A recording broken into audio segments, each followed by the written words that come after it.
G'day. Here at the Regenerative Journey, part of our goal is to educate our followers on the benefits of knowing where their food comes from and the knock-on effects this can have on our health, our environment and our future generations. Understanding the connection has never been more important, and in the spirit of this endeavour, we have teamed up with Highland Beef Pastoral Company, a grass-fed beef supply chain servicing the growing US grass-fed consumer market, who I'm excited to announce are our Season 6 show sponsors. Essentially, this Australian-based business places cattle on their member graziers' properties at no expense to the farmer and provides competitive returns for every kilo of beef produced, allowing their graziers to focus on improving their businesses in a capital-free and risk-free environment. Highland Beef graziers are some of the best grass and animal managers in the country. Livestock are humanely and lovingly cared for while on their farms, and customers are guaranteed a very high-quality, regeneratively managed grass-fed and finished product with full transparency from farm to plate. If you're interested in finding out more about this program, visit hbpastoral.com.au/Charlie Arnott.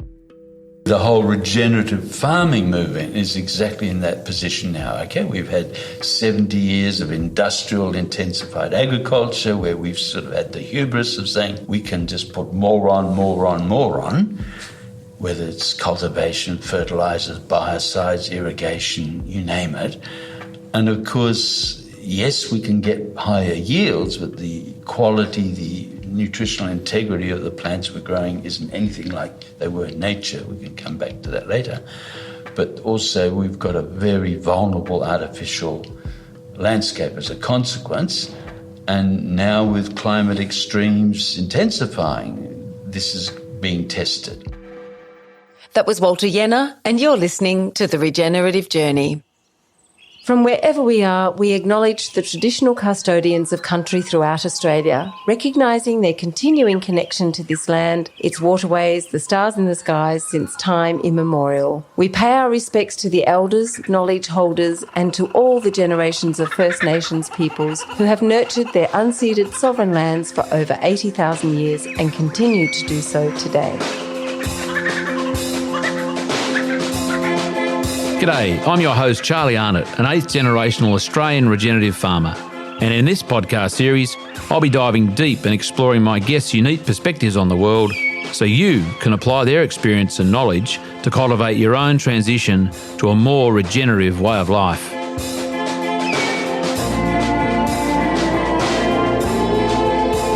Welcome to The Regenerative Journey with your host Charlie Arnott.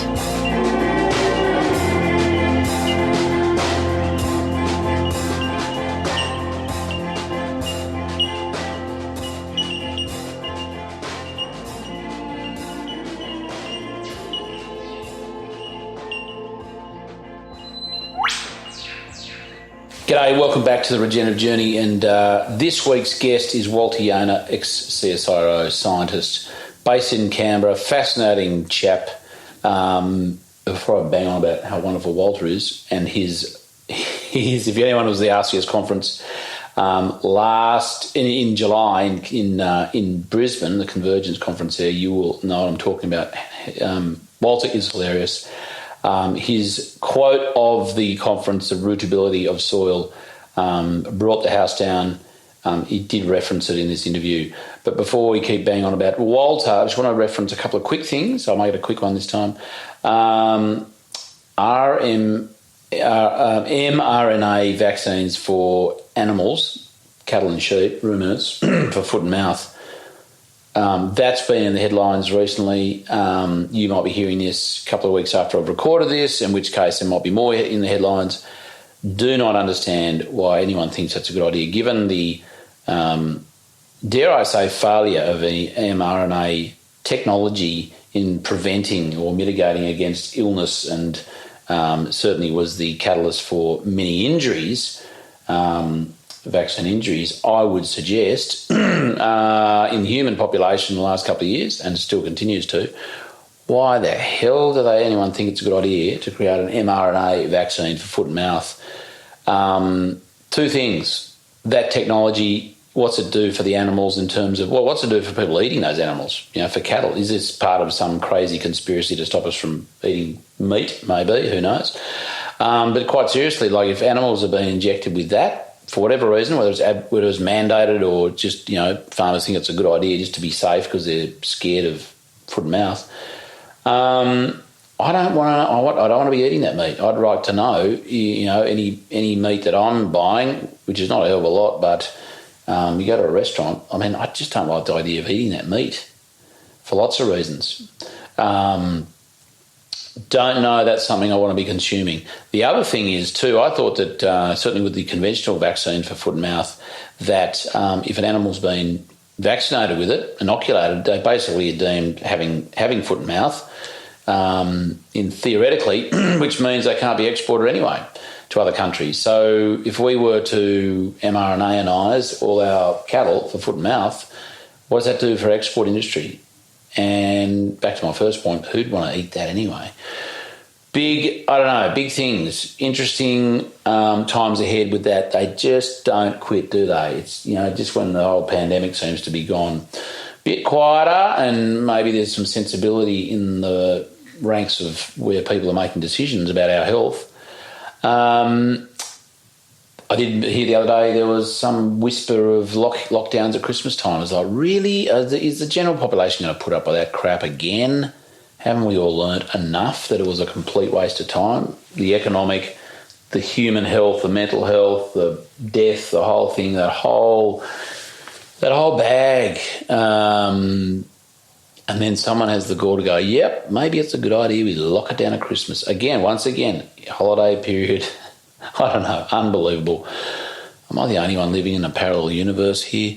The other thing is, on a brighter side, much brighter side, Zach Bush. The Bush is coming to Australia, which is awesome, hosted by Farmers Footprint Australia, Blair Beattie, who I've just interviewed, actually sitting in his lovely sunroom here.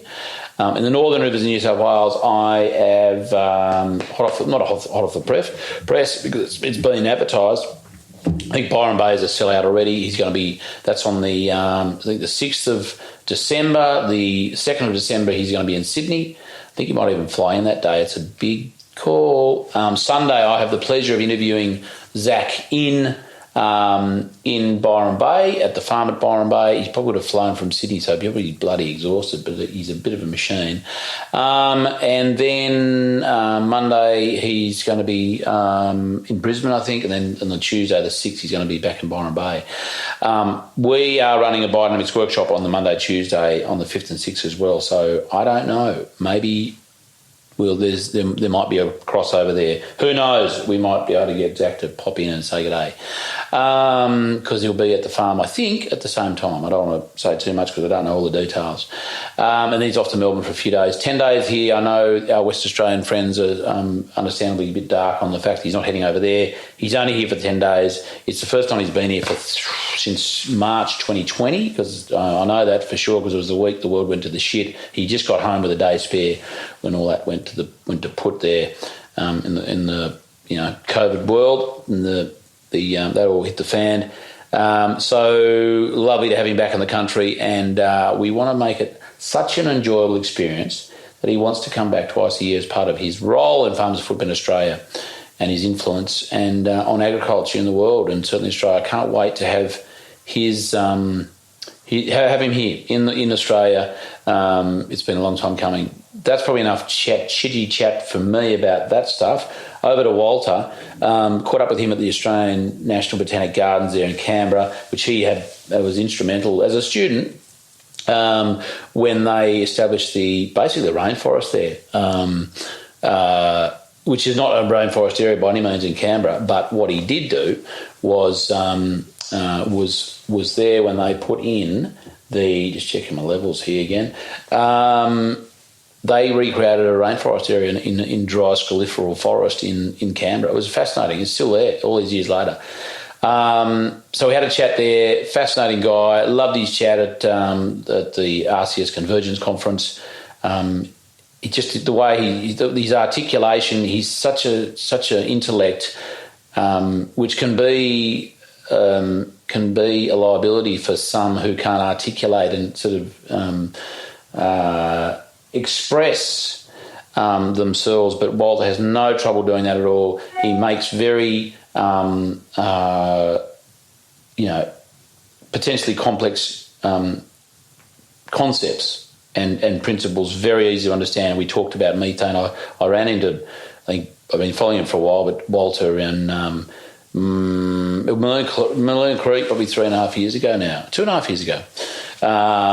And he did a very funny, not funny as in it was interesting, funny, and just very, very entertaining quick little impromptu session about methane cycling, which is just gold. Anyway, enough bang on from me. Walter is a legend. You'll be pleased to know he did engage the whiteboard in the background. You'll hear sort of later in the interview when he gets up and whiteboards that the audio is not as good. It's still very clear, but you'll hear a bit of a gap there. And that's just Walter scribbling madly on the whiteboard, which you'll be able to see. If you want to see what he's actually doing, jump on YouTube and track down Walter's interview, and you'll see all of the whiteboard action there. But I trust you enjoy listening to this interview as much as I did recording it with Walter Jehne for the Regenerative Journey. Walter Jehne, welcome to the Regenerative Journey, and welcome to the Australian National Botanical Gardens. Yes, 1968 we built it, and it's been here for 50 years. It's now world-leading botanical gardens, especially Australia's flora, but much deeper. It's the actual life down under. It's the actual processes which drive this unique flora, and that's, in a sense, was resident here in these gardens. The narrative isn't as widely out there as it needs to be, but it's a very, very important place. Well, I hope we have the opportunity for you to express that narrative. Did you say we built it in 1968? I was part of... And don't be humble. You just tell us all about it. No, it was basically designed, but we were basically part of, in that design initial process. I was a final year graduate at the forestry at ANU here. And so with Derek Ovington, the professor, this was one of the sort of how do we design a botanical garden? But more importantly, it was a rainforest gully. And is it possible to artificially create a rainforest by re-establishing the natural processes of a rainforest? And that was certainly what's happened, right? It was a degraded erosion gully, dead car bodies, all that rubbish in there, completely arid, desertified, and then the question is, can we actually restore soil processes, the litter, fungal breakdown, nutrient cycling, moisture retention, and progressively rebuild a rainforest? And of course, the first thing was, can we come in with protective pioneer shelterwood trees to create shelter? That's the Australian acacias. After fire, they create that umbrella, that shelter, and then progressively under that, do we build the soil, the organic matter and stuff like that, and then the organic matter in the soil being able to retain water, but also making nutrients more available from a very otherwise minimalist nutritional base. And so then that's how it started. And then, of course, progressively, yes, they did interplant other plants in it, but all the ecology was actually just accelerating a natural rainforest succession. And it, in a sense, follows what happens in eucalypt forest naturally, where you start off from fire. It's a fire succession, initially with acacia as a fireweed, putting soil structure, organic matter, but particularly nitrogen back into the system. And then, of course, the eucalypt regrowth coming from that. And then, of course, progressively as the soil builds, moving to a wet sclerophyll rainforest. So that's fascinating, that because I imagine in a lot of garden establishment of botanic gardens or otherwise, there's probably a need just to get it all in the first year or over a couple of years and just create, straight away. But there was clearly an intent to go to an understanding, more importantly, that we could do that, but it's going to take a lot of work and it's probably not going to work properly, as opposed to let's actually mimic natural succession. Most botanical gardens were, in a sense, stamp collecting originally. Like it was ethnobotany, it was going around the world. What are all the exotic plants around the world? Can we actually then bring them back to Kew and other botanical gardens and try them out? But we live above the ground, so it was always the plants above the ground, and can we actually now establish these plants for demonstration and study purposes? Here it was a little bit more, here's a unique Australian flora. That's only the Australian flora that's represented in these gardens. But what are the unique processes? And that's really fundamental. Australia's unique. 46 million years of isolation since leaving Gondwanaland, and having evolved over that 46 million years, mainly through soil microbial ecology, fungi, to actually create the systems for absorbing nutrients that are otherwise unavailable, cycling nutrients, retaining moisture, giving, a mesic habitat, whereas otherwise it would be a very dry, impoverished habitat. What was that word? A mesic? Mesic. Yeah, water holding, water retaining, Yeah, cool. water harvesting. And that's the other thing that's extremely, this whole botanic represents actually more the processes down under. It's actually quite a nice message, isn't it? This is Australia's National Botanical Garden. Vegetation processes down under, but very much in the soil. And that mesic characteristic, the capacity to infiltrate, retain, make available water, give resilience, give longevity of green growth. And see, these are fundamental things in agriculture. We're going to hit that now with climate change because, again, we've had agriculture with the same mentality of, we need these plants, these are yields, above ground biomass, and we tend to forget about the governing limitations down under, and it's understanding them from these sorts of environments which is critical for the future. So that was a great template, not necessarily a blueprint, and it's not sort of about adopting those practices, but in terms of the thought process and the process of re-establishing that ecology there, that's a great template for farming, isn't it? Oh, yeah, because the whole regenerative farming movement is exactly in that position now, okay? We've had 70 years of industrial intensified agriculture where we've sort of had the hubris of saying we can just put more on, whether it's cultivation, fertilisers, biocides, irrigation, you name it.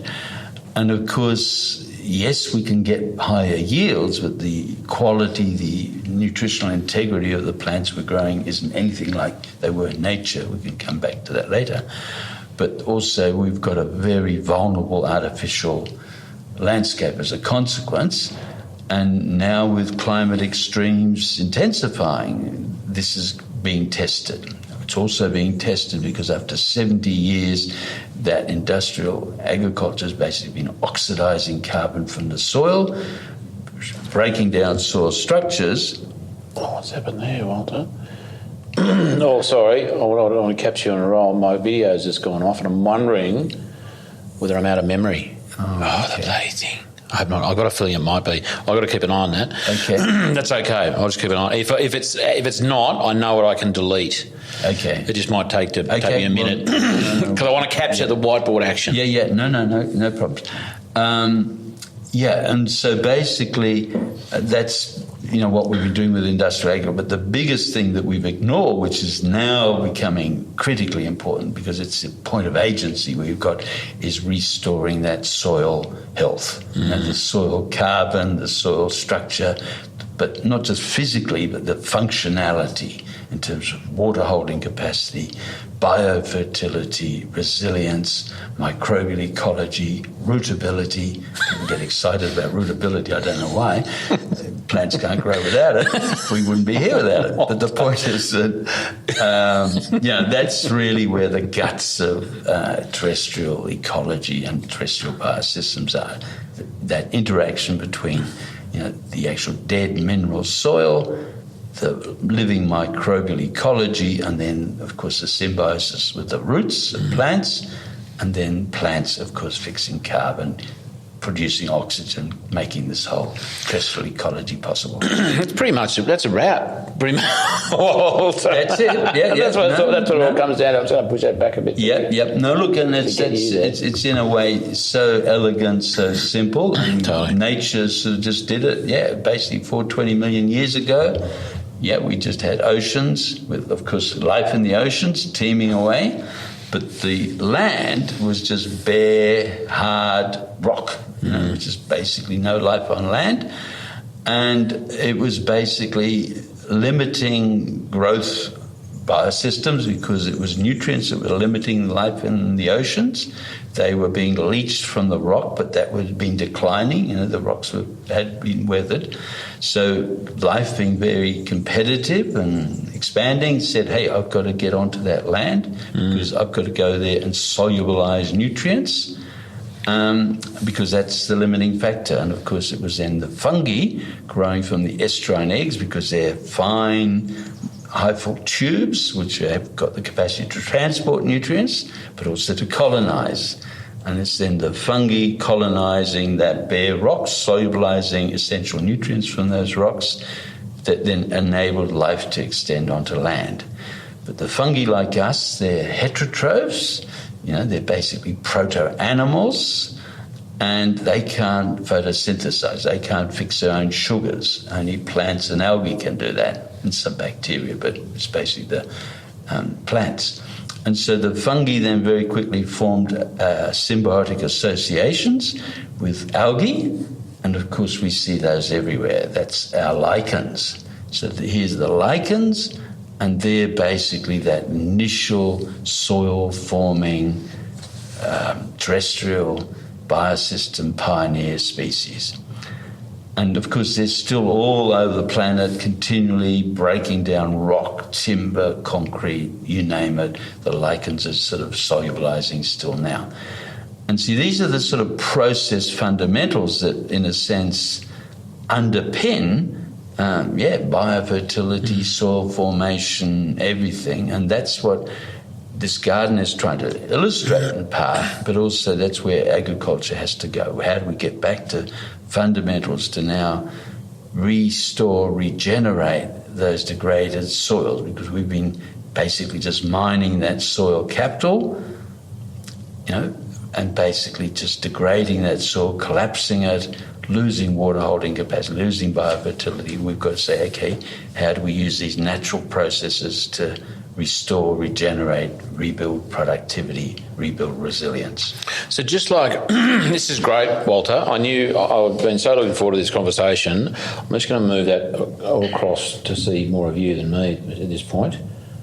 I just wanted to, just like I guess from what I've misunderstood, the fungi were kind of the colonisers of the landscape, and they kind of partnered up with the lichen to try and, start breaking, solubilise minerals and so that.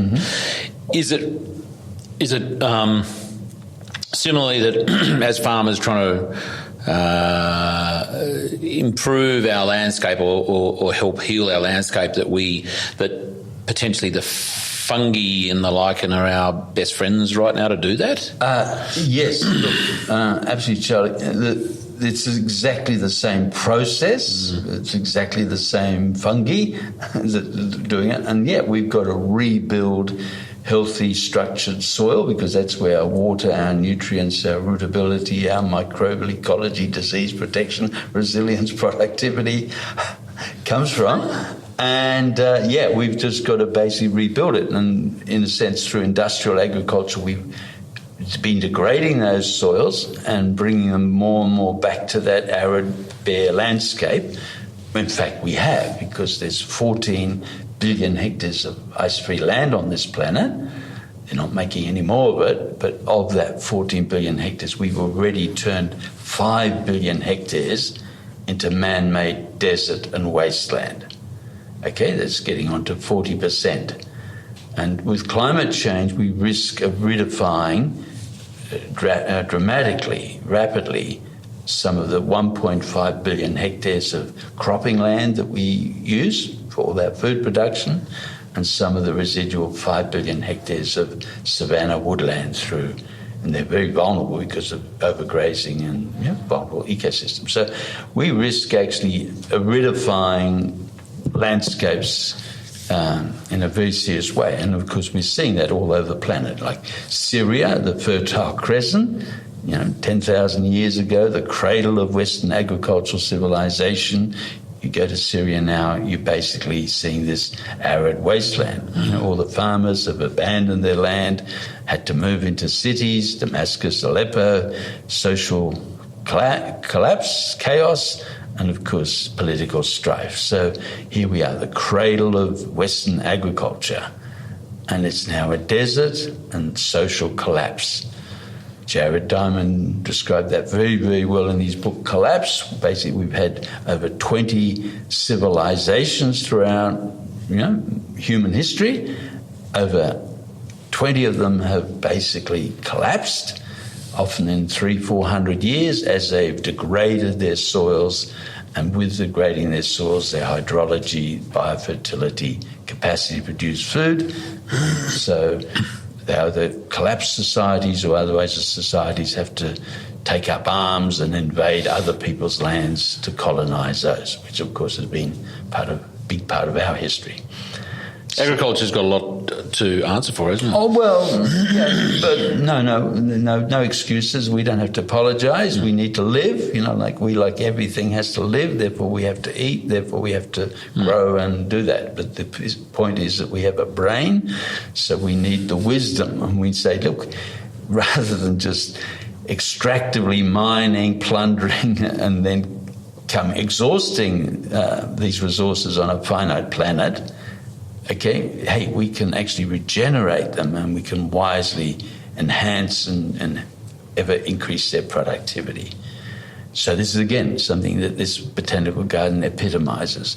See, Australia, we've, for example, got rainforests, Fraser Island, Kalula, rainforests, and some of the very, very lowest nutrient content soils.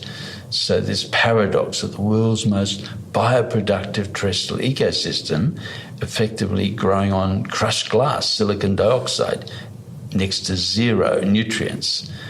And so there you are. How does nature do that? How does it, have that productivity on next to nothing? And of course it does it, again, through these fungi extremely efficiently solubilizing and cycling those nutrients from litter, and then re-putting it back into productive thing. And see, again, these are the sort of wisdoms that agriculture needs to embrace, rather than putting more on, just trying to say, where do I have healthy soils, or where do I mine minerals to put more on fertilizer? Can I actually simply just increase the availability and cycling and solubilization of these nutrients that are there naturally, and increase biofertility through that? 80% of biofertility productivity relates to the availability of essential nutrients, not their quantity. And yet our whole mentality has been more on. And I guess why has that been? We've just gone so not far off the track, Walter, and I knew this was going to happen, and I'm glad it has. I want to get back to your life story, but while we're on it, what's your view on at what point and why did we leave the path of logic and practicality and mimicking and working with nature? Yeah. We went off on some other crazy tangent. It's just history, and so we're not going to change it, but certainly we need to understand it. And why basically is because it was a lot of hard work, cycling, and so in a sense we had the feudal system, where basically you had fallows and cycling and all the dung was being returned, etc., etc. And that basically worked very well. It was sustainable, but it limited how much yield you could get from the land, right? Because you had fallowing and what have you, and you needed labour, to do sort of a lot of that cycling. And, of course, that limited populations, so that basically under that initial feudal system, we had 1.5–2 billion people on the planet, max. Okay? And then after the Second World War came, we developed actually enormous power capabilities through actually using fossil fuel energy, right? By harvesting oil energy, we had, energy to burn, literally. And, of course, we could use that. And, of course, we used it, again, through technologies from the war in larger machines, tractors that could cultivate. We could now cultivate soils, move soils physically way before we could before. Okay, so yes, we had that capacity to cultivate. And basically with that, and also with the ammunitions industry, Haber Bosch, we were able to make nitrates, whereas the nitrate had previously limited production. The nitrogen supply was limited to dung and nutrient cycling and some guano and what have you, very limited. And so we then were able to manufacture nitrogen, and then we had this really the heron of extra nitrogen, and we could actually grow more. And the same goes with irrigation, and the same goes with the biocides. They were the nerve gases we had been experimenting with to kill ourselves. Well, after the war, we shouldn't be killing ourselves, but hey, we can kill all these insects. And so basically that was the whole business. So we had the capabilities, and also there was enormous economic incentive to use them, because yes, we could grow more, and we did. We had 3 billion people on the planet in the 1960s when I was studying, agriculture, and then the whole issue of the Green Revolution. How do we grow more feed the 800 million hungry people on the planet? We've now got 8 billion people on the planet, and that's all been only because of this industrial agriculture and this fossil fuel energy input. So we had to increase food production by using that fossil fuel input, which just then created more people, and then but the excuse has been since that point in time, there's a growing population, so it's this it's a self-feeding the only thing then that limits it, of course. But we've had warnings about this for 50 years. The finite planet, we've only got one planet. But also that we were investing 10 units of oil-based energy for every unit of food energy we were producing in our industrial agriculture. So we were grossly subsidizing, and this abundant fossil fuel, the carbon fixation from the last, 420 million years, we were just mining and exploiting. So it's a very short period where we've just harvested all that stored solar energy for ourselves, but at a 10-to-1 inefficiency. And of course, that obviously with the oil crisis became limiting, but now actually much more seriously, the climate consequences of that, basic the carbon that's gone from fossil fuels back into the air. There's much more to the climate crisis than just the CO2, but basically that climate crisis. But the biggest lesson and mistake, we've known it all along, but the realization was that as we add these oxidative industrial inputs, we are just taking carbon from the soil. And it's not just increasing the CO2 in the atmosphere, that's just its symptom. What we're doing actually is oxidizing carbon. You go, keep going. I'm sorry to make sure we get you. Yeah. What we're doing is oxidizing carbon from the soil, and with that, losing the soil structure.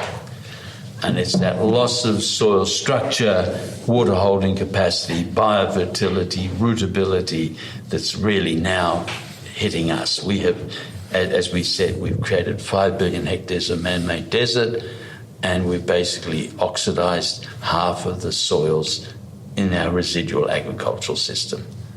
That can't go on, because we will just collapse biosystems, as civilization has shown us many, many times previously. There's not many people saying it won't collapse, will it? I mean, there's lots of sort of different ways of expressing that in numbers. Some people, there's 60 harvests left. Yeah. By 2030, X, Y, and Z.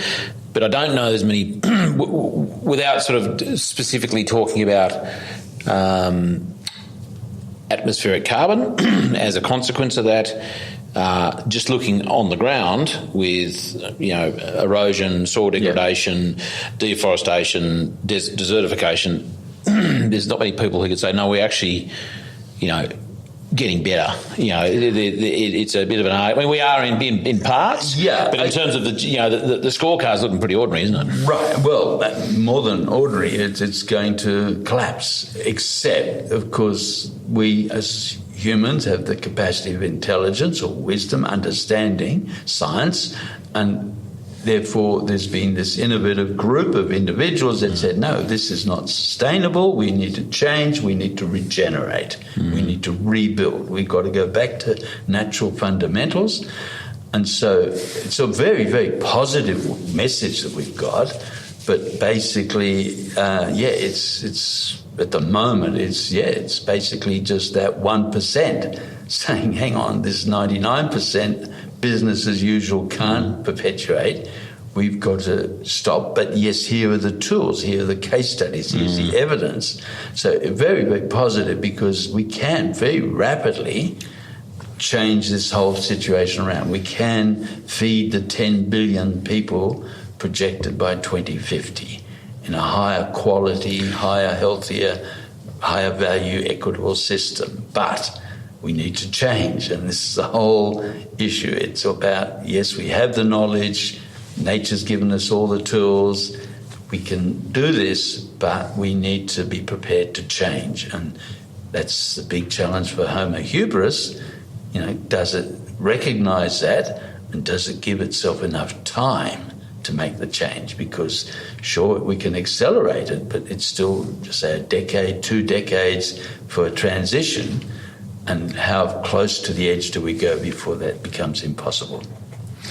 Do you think there are people, Walter, who actually just come get a bit closer? I'm just trying to make sure we capture you. Yeah, that's better. Okay, that's cool.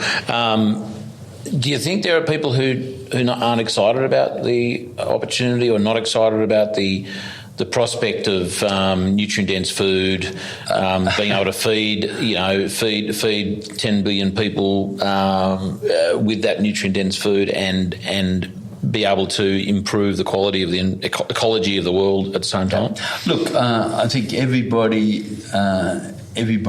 welcomes it, and is saying, yes, we can. Yes, these guys, they're showing us, or nature's showing us, yes, we can regenerate. I think everyone welcomes it and applauds it. But then, of course, they can exploit it in 2 different ways. They can either say, look, nature's got these solutions, we've got these enthusiasts doing it, that gives us an excuse for perpetuating business as usual, because the business is actually money. And at the moment, I'm making lots of money, like obviously extractive, mining, degrading. There's money to be made, right? And as crises intensify, if anything, food becomes more precious, and therefore we'll get more money. So we're in a situation now where globally we've got a $10 trillion US industrial food system. And obviously they're making a lot of money. Farmers get about $2 trillion gross from that 10 trillion, but basically they are paying over 1.2 trillion or thereabouts for inputs. Again, back to that industrial food system. So basically agriculture farmers are running on 8 cents in the dollar, 800 out of 10 trillion. Mm-hmm.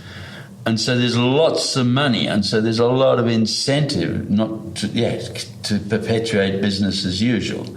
And of course, there's lots of money to buy political favours, subsidies, protection, externalities, all of which completely fraudulently misrepresent the truth of what's going on, the degradation. So the question is, will that power system, that $10 trillion, decide in its own long-term interest to change, lose that financial advantage, or is it looking short-term to say, well, we're making money, let's keep on doing it, in which case, we're going to have a significant collapse. Going to hit the wall. Well, actually, it's already happening in a more insidious way, because, in fact, that $10 trillion a year industrial food system has driven a $20 to $30 trillion a year industrial disease industry. And, of course, that's where all the medical, the pharmacological, all the disease responses, reactions, are now using so much of global GDP in the Western world particularly. Okay? So basically, we're now using vast sums of money. In the US health system is 18% of GDP, but it's only covering about 50% of the population, the poorer 50 just miss out. It's growing at 6-8% per year, depending what the diseases are. But whether it's cancers or diabetics or heart disease or autoimmune, and it just goes on and on. We've had this exponential explosion of self-induced diet-related diseases. The 19th century was all about fighting bacteria, natural things that kill people, pandemics. I mean, we haven't given the pandemics away, they're coming back. But the point is, the 20th century, the answer was we thought we had, solved those natural diseases, but we've induced our own diseases. Our food, our industrial food now has less than a third of the nutrients that were there pre-Second World War.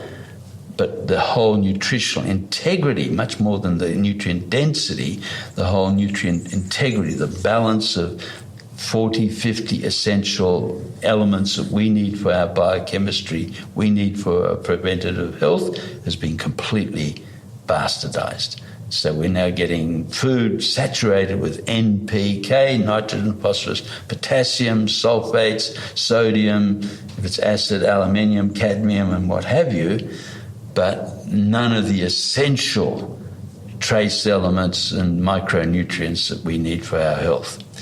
And so this is actually, you're saying we're going to war. Well, we already have, we're well and truly entrenched because we've got a $20 through $30 trillion industrial disease industry that's just cannibalizing us and our children and our future. It's a great example of a lovely business model.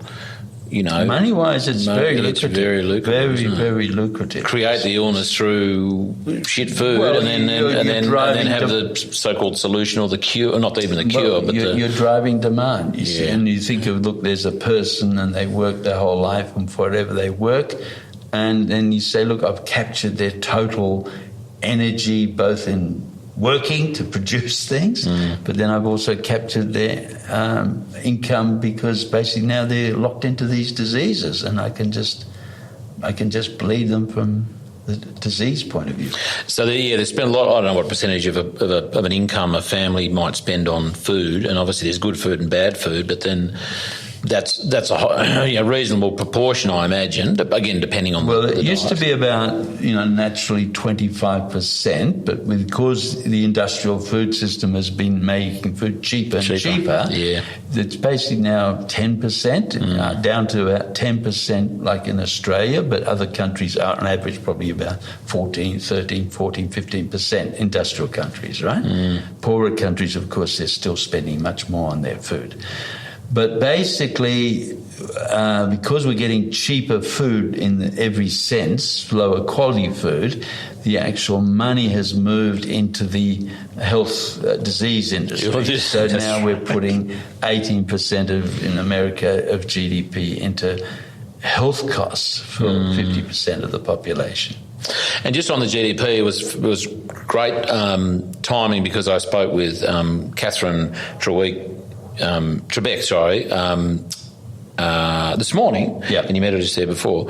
You met her at the conference, the RCS conference, which we'll get to. We talked a lot about GDP, and the fact that it's an outdated measure. It's never, because it does measure the illness industry, the prison, very lucrative prison system. It's not a measure. I mean, we've just used it as a fraudulent fig leaf. A reference point. No, but it isn't. It is just an activity measure, but it's got no value behind it because, see, what happened, as I mentioned before, all the subsidies, all the protection, all the externalization of the real costs and input costs and consequences, none of that's on the balance sheet. So it's just been basically fraudulently represented to say, we are growing because we are running faster. We're spending more, but whether it's good spending, bad spending, damaging or healthy, doesn't come into the equation. So it's no. We've known right from the beginning, GDP was not a measure. It was just a pure economic indicator of activity, but had no value associated. And we politically extracted it and exploited it as a quasi de facto value statement, which it isn't. Well, as Catherine said, politicians and prime ministers and presidents go to gatherings and, it's like who's got the biggest GDP. Yeah. Well, that's kind of the measure of success. Exactly. And if you think that Russia's GDP has gone up because it's invaded Ukraine, you see, it's fraudulent. I mean, it's just obscene, right? Let's get back to 35. I think you win the award for the most, for taking up the longest period of time before I actually started your own regenerative journey, Walter, because I usually get to it in the first 5 or so minutes, but it's fantastic. But that was a wonderful way to start. I want to take you back to your early years, your boyhood, if I can. Okay. Yeah. Where do you want to look? start? Okay. Well, very very much. I came to Australia when I was a little boy, about 6. When I came to Australia from Germany, we basically left Germany, Eastern Germany, and came to Australia. And basically, we were living in the Blue Mountains in Sydney. I grew up I just then grew up in the bush. I just actually, as a little kid, out in the bush. And just absolutely fascinated, of course, with bush and nature, and it's just absolutely wonderful. Siblings? I've got two older brother and an older sister, but I was just out in the bush and just understanding those sorts of natural processes and the insects and the birds, and I mean, it's just stunning. And so basically, I started university very early at 16, and I was very keen on doing forestry, right? So let's just stop. So 16, was that early? Did you do you were pretty smart and you got through it all? Well, I think I got through. I might have been a bit difficult, so they just put me up into higher grades to get rid of me. But the point is, pushed you through the system. But basically, and I was very keen then in science. Yes, I was very good at science, and then basically, but I was very excited about natural land management, and so forth. So I did forestry, and very much looking at the ecology of forest. I then started in 1970 working with the Forest Research Institute, but at university I really got involved in a very deep way with microbial ecology, right? The whole soil microbial ecology, because as we've talked about, that's really where the whole functional life and dynamics of life on land works. And then was doing research from very much looking at diseases, forest diseases. We had dieback diseases, Jarrah forest, New England tablelands, and these complex diseases, and then what's driving it. There was always, of course, fungi involved, or agents, insects or fungi involved as agents, but it was not the agents alone. It was what's the whole ecological role of these diseases in the succession and health of forests. And then I went to Tasmania in 1972, very much to look at a regrowth dieback of eucalypts, some of the world's leading hardwood forests, most productive hardwood forests, Eucalyptus obliqua regnans dieback in Tasmania. And again, looking at what was driving and what was causing, what were the threats and consequences of this dieback. Just on that one, was that dieback happening in the forest and ecology with not much obvious disturbance by man? Yes. So I know dieback at, say, Burrawa. Yeah.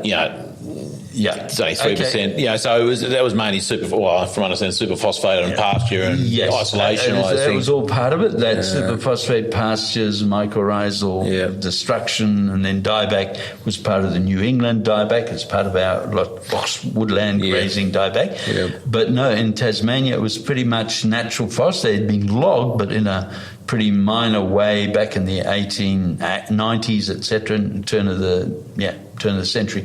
But no, it was pretty. I mean, these were natural thing, and that's the whole point. That here, what role is this dieback in the natural succession of, in a sense, these eucalypt regrowth forests into cool, temperate rainforests? A little bit what we talked about in the Rainforest Gully here.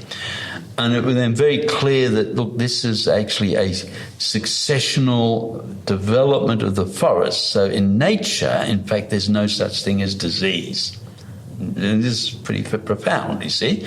We don't have diseases, we just have growth, and we have biodegradation and cycling of those organisms that are no longer competitive in growth.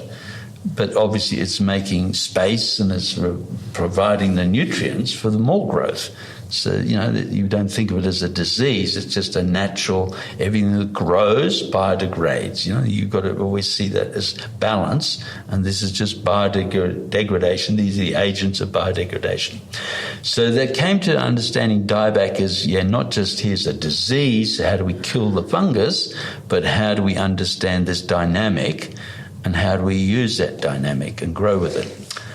And understanding it, of course, I came very much involved then with the symbiotic fungal relationship, that interface between the dead mineral soil and the living biosystem through this fungal interface. And it's the same fungal interface that we talked about just before about creating the soil. These mycorrhizal networks that grow 98% of plants have these mycorrhizae, and they extend the root system, profound effects and benefits. Up to 25,000 kilometres of fungal hyphae per cubic metre of healthy soil, extending root ecologies very intelligently into that soil. There are massive stories to tell. Just on that one, so do you know what kind of distances have been measured that a tree or a plant can access minerals via that fungal highway? Do we know kind of? Yeah. Look, we know, and it varies. But yes, we've got. But these are big mycelial networks, and they extend. You can extend hundreds of meters, right? But obviously they're limited by the food source because they need nutrients from the plant, the sugars, to feed them.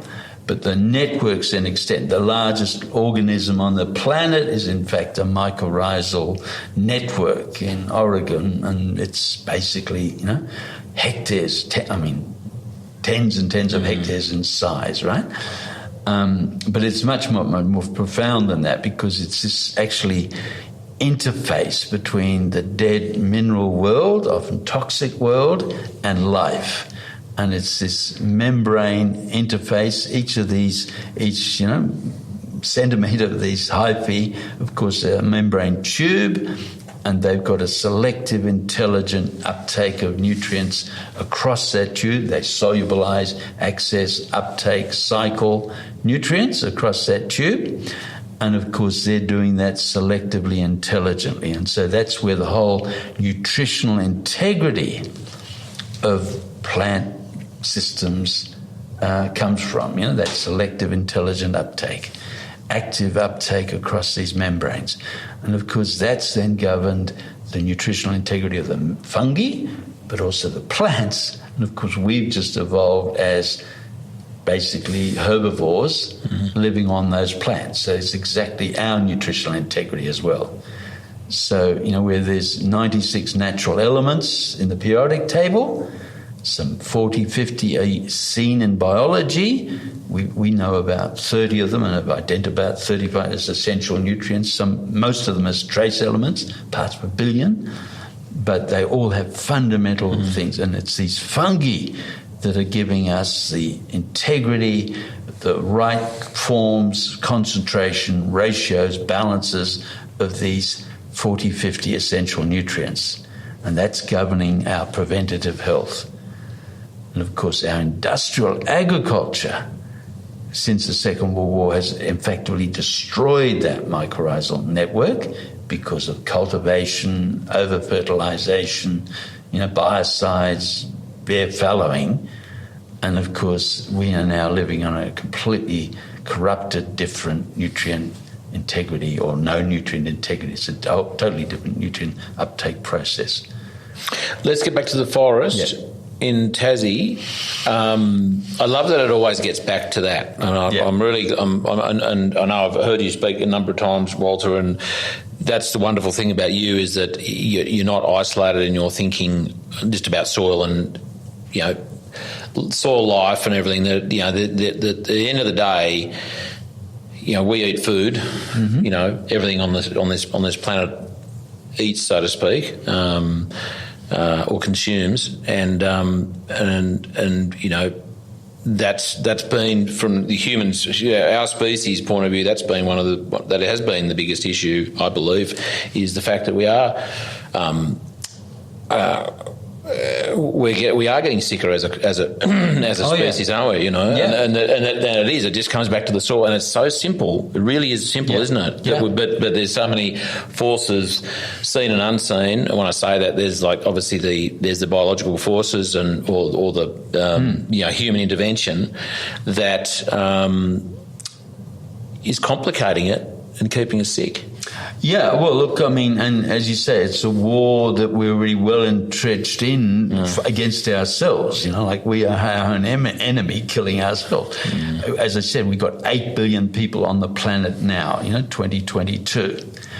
There's still about 800 million people hungry, more so now because of Ukraine and what have you, but no different from what it was, in 1960. But we've now got some 2 to 3 billion people that are overweight and obese. So, we've created that whole health issue. And there's probably, not cumulative this, but there's probably 4 billion of us on this planet that is basically subclinically malnourished. We are nowhere near getting the nutrition we want. And, of course, as a consequence, we've got this explosion of this, $20 trillion plus industrial disease industry, right? All these diseases are being driven by that lack of nutritional integrity in our food. I love Joel Salatin's quote, you either choose to pay the farmer now or the doctor later.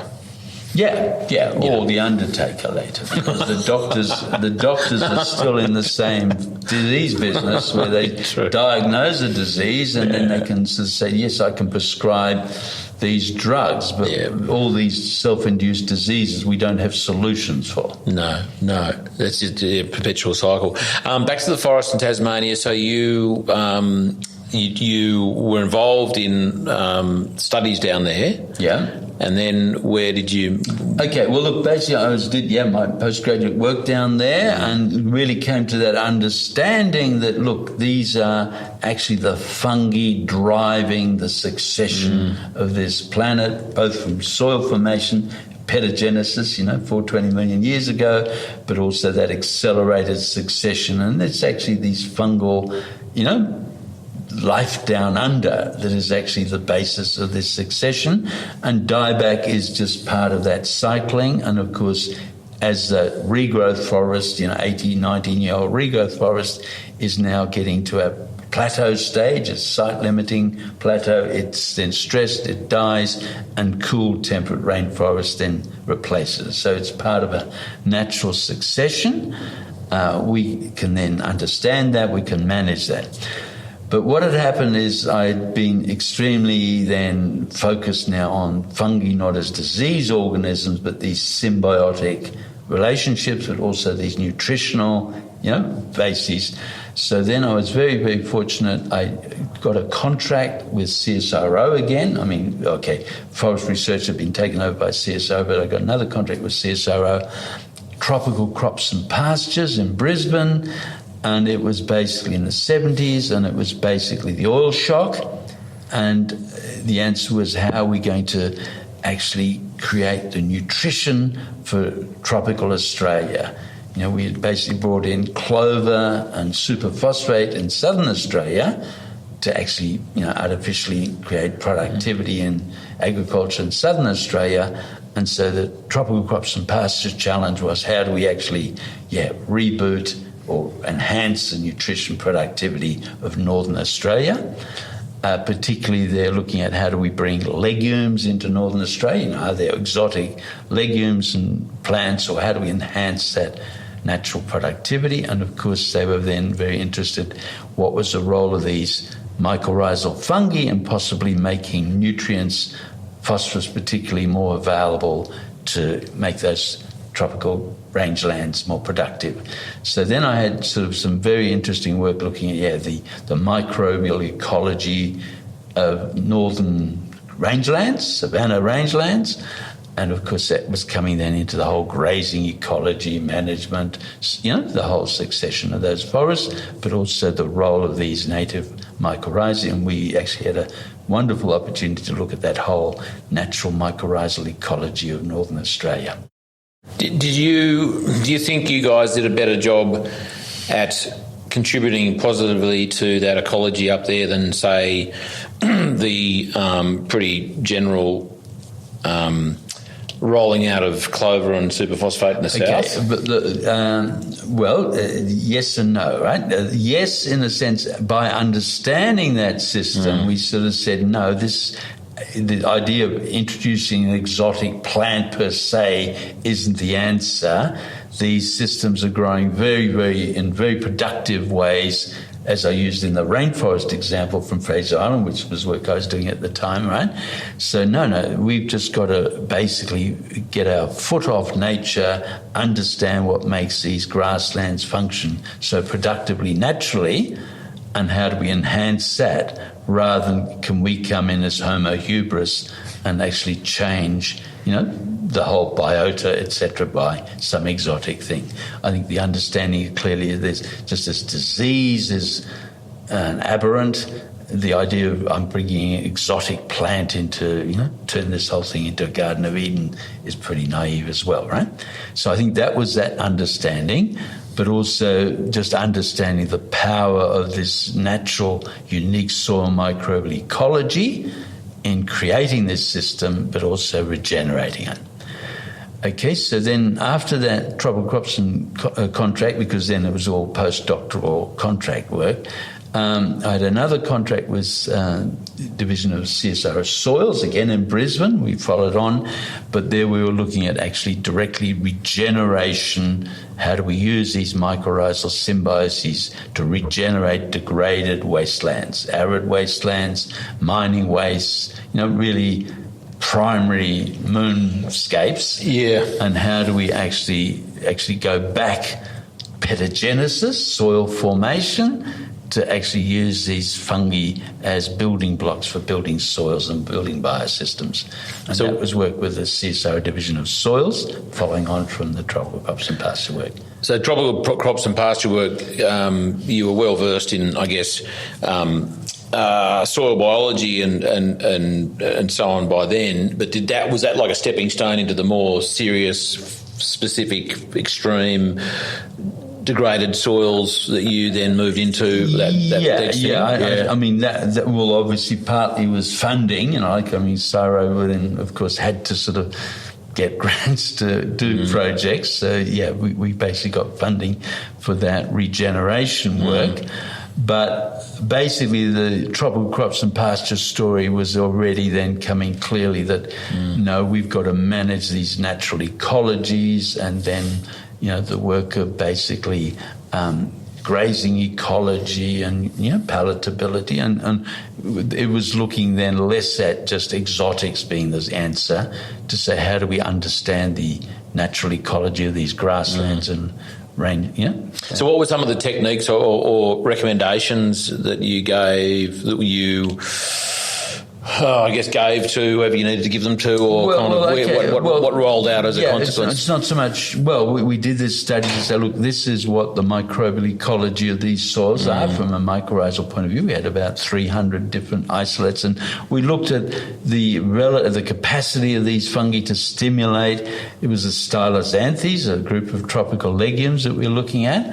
But overall, the biggest study was that, yes, these are critically important. Their activity is, of course, often very, very low because of our management practices. So it became much more, look, how do we actually maintain management practices to keep their natural health going? And then other things like, we don't need to bring legumes into this system. In fact, there's quite a lot of nitrogen fixing going on, but these are extremely efficient things like the Azotobacter, the Azospirillum. These are fungi and bacteria and blue-green algae on the root, in the rhizosphere of roots, fixing nitrogen from the air, and giving those systems, those tropical grasslands, enough nutrients, enough nitrogen without actually needing that legume. On top of that, of course, there were the acacias, the mulgas and the casuarinas. And then basically there's nitrogen sources from, looking at the whole nitrogen economy. So the idea that, yes, we have to bring a legume in, exotic legume, to change that nitrogen became less important. It was really more, and then grazing ecology became important. It's, look, how do we keep healthy soil structures? Andrew Voisson's work in the 50s. Who is that? Andrew Voisson, because that's where then the savoury work follows on from. Andrew Voisson from France, he then talked about all the cell grazing, the need to graze, rest, cycle, and of course using the animals, the herbivores, as a major nitrogen input through their urine and dung, right? So that was all part of understanding grazing ecology from those fundamental processes. And then, then we moved on to, okay, how do we actually regenerate degraded lands? And then where did you move? Did you move physically, or what was the next sort of step? Well, basically, that was the second contract in Brisbane. But then after that, basically, personally, I sort of found that, we were doing good research, but it wasn't being used, wasn't being applied. So the whole question of, here's this whole R&D, but where's the system change? What was it? I think, this is the same statement we made earlier, that, yes, here's a knowledge, but basically, this is cutting-edge knowledge, understanding, but the overall system was, no, we're grazing, we've been here grazing, we want to keep on grazing, the interest, the power base, Different measures of success So basically this becomes a case of, do you change the industry? At that stage, no, the industry was quite happy to say, look, okay, well, thank goodness, dieback isn't a problem, thank goodness, we're getting enough nitrogen nutrition from these natural sources, let's just keep the business as usual rolling, right? I did go, very interesting. I went to China then, working with the Academia Sinica in China, Nanjing, for a short period in 1984. And again, I was there because I was looking at, what role did these mycorrhizal symbioses play in nature, but also in these agricultural systems that have sustained themselves for basically centuries, right? I mean, China was unique because basically it's maintained over 500 million people for 4,000 years on some pretty poor soils, in fact. And so the question is, what role did these mycorrhizal nutrient cycling processes play? And I couldn't study those very well in Australian agriculture because the activities were often very low. But the question was, is Chinese agricultural land management, had it naturally sustained itself using them, which was the case, right? So we were able to confirm that, very interesting. And then what are some of the management processes that enhance symbiotic associations and nutrient cycling and so forth. So it was very interesting work in China. Was that, I guess, it supported 500 million people for how many years? 4,000 years? Yeah, for 4,000 years. They've sustained that because of their high cyclic, because on the whole culture, East Asia, not just China, Korea, India, Japan, you're returning everything back into the soil. And so then you're basically enhancing these cycles. And, of course, the fungi are the key drivers, agents of that cycling. Did you see even in the 80s a change in practice, or identifying that the practices then were not the same as 4,000 years ago in terms of industrial fertilizer use? It was fascinating. I mean, it's a bit poignant as we talk about it now, because that had been Chinese traditional agriculture for 4,000 years and had sustained itself, and obviously the evidence there's a population. But that was 84, and Deng Xiaoping, I mean, we had the Gang of Four in the late 70s, but then Deng Xiaoping had taken over, and of course they were then looking at industrialization and then very much embracing Western agricultural methods. And so they were moving into actually high nutrient input agriculture. And of course we had the debates about the risks of that. The oxidation, the consequences of the very, very high amounts, particularly of nitrate, that they were planning to use. But certainly that progressed. But I mean, obviously since then, yes, they have actually significantly degraded the structure of their soils, just as the rest of the Western world has. And so now that's actually a big, big issue for China's future food security. So then back to Australia after that? Yeah, and after that I came back to Australia, but then basically I made a fundamental switch. I actually joined initially John Kerrin, the Minister for Agriculture, and then later on Senator John Button, the industry technology minister. And so I had a very interesting sort of 12 years there working on, how do we commercialize innovation? How do we actually look at all this R&D, this innovation, but how do we actually, basically apply it to actually change systems and build competitiveness. Did you pick up your stuff from the years before and go, hey, look at this? Oh, yeah. No. Well, yes. I mean, obviously all that experience, but certainly, yes, in agriculture with John Kerrin, definitely.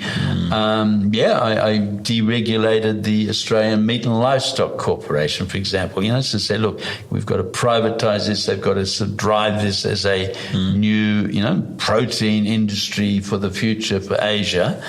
And so then, because prior to that had been a pretty mollycoddled statutory marketing authority, public service sort of thing, and it was then privatised into the AMLC. That was 1985. And I was involved with John Kerrin. I mean, John Kerrin obviously put it through, but I was working for him, doing it. But the point is that, it was trying to get then, how do we apply this knowledge to make Australia competitive and to really lift the industry, and was involved with Paul Keating partly on the Banana Republic sort of issue of, hey, if we don't lift our game, we're going to, So it's how do we how do we drive innovation? What are the barriers to innovation right across the board? Because agriculture, as we have said, is often stuck in business as usual. And so while we've had world-class research, it hasn't actually often translated into the system changes that we need, right? What are some examples of what you were able to sort of those system changes that you were able to achieve in that time? Well, MLA, clearly. Yes, failure, though, because basically, while we gave them the means to be, competitive and look at, okay, we're going to be a key protein supplier we're still now no different, still selling raw red meat in plastic bags to markets at a commodity price. Where's our value capture, our industry, all that from it, right? Where's our health values? So basically, we haven't, this business as usual hasn't been willing to change, right? Were you onto the health thing then? No, well, yes. Environmental health and all the nutritional integrity work we did in CSIRO in the 1980s. We used to have a CSIRO division of human nutrition, which is again very focused. Is that still there? No, that got buried very quickly. How long ago? Oh, that got buried in the mid 80s because, well, again, there's a. Come on, no one's going to listen to this, Walter. Nobody will listen to this. No, but look, basically, it was putting evidence. It was putting evidence of these consequences in a too stark a way that wasn't able to be negated, and it came into legal issues as well. Liabilities, and of course then. Rather than the Commonwealth losing court cases, it was easier to disband the information.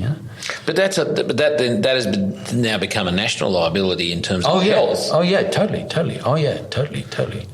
And I guess, it's hard to make people accountable or government bodies 30 years later. Well, see, okay, the situation was, again, I don't want to go into it too deeply, but the point is that, all our health statistics are actuarial. They're built over average across the Australian population. On an average, we're okay, but in an average, there's hotspots. There's, areas which are critically just deadly, literally. And of course, what this work was doing is showing, these hotspots are directly associated causally with these factors, right? But that direct causal association creates liabilities. And of course, the people who are liable don't like to have that. They rather have actuarial data. And this is a classic case of externalisation of responsibility, right? We just hide under GDP data, or we hide under mean national health statistics, right? So much more in there, Walter. Yeah. Look, I mean, so much more in there. Yeah.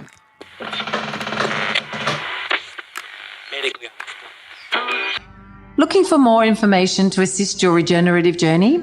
Come join Charlie and his guests around the kitchen table, an online community of supporters with exclusive access to the Regenerative Journey interview transcripts, live online Q&A sessions, a chance to engage with other like-minded people and more.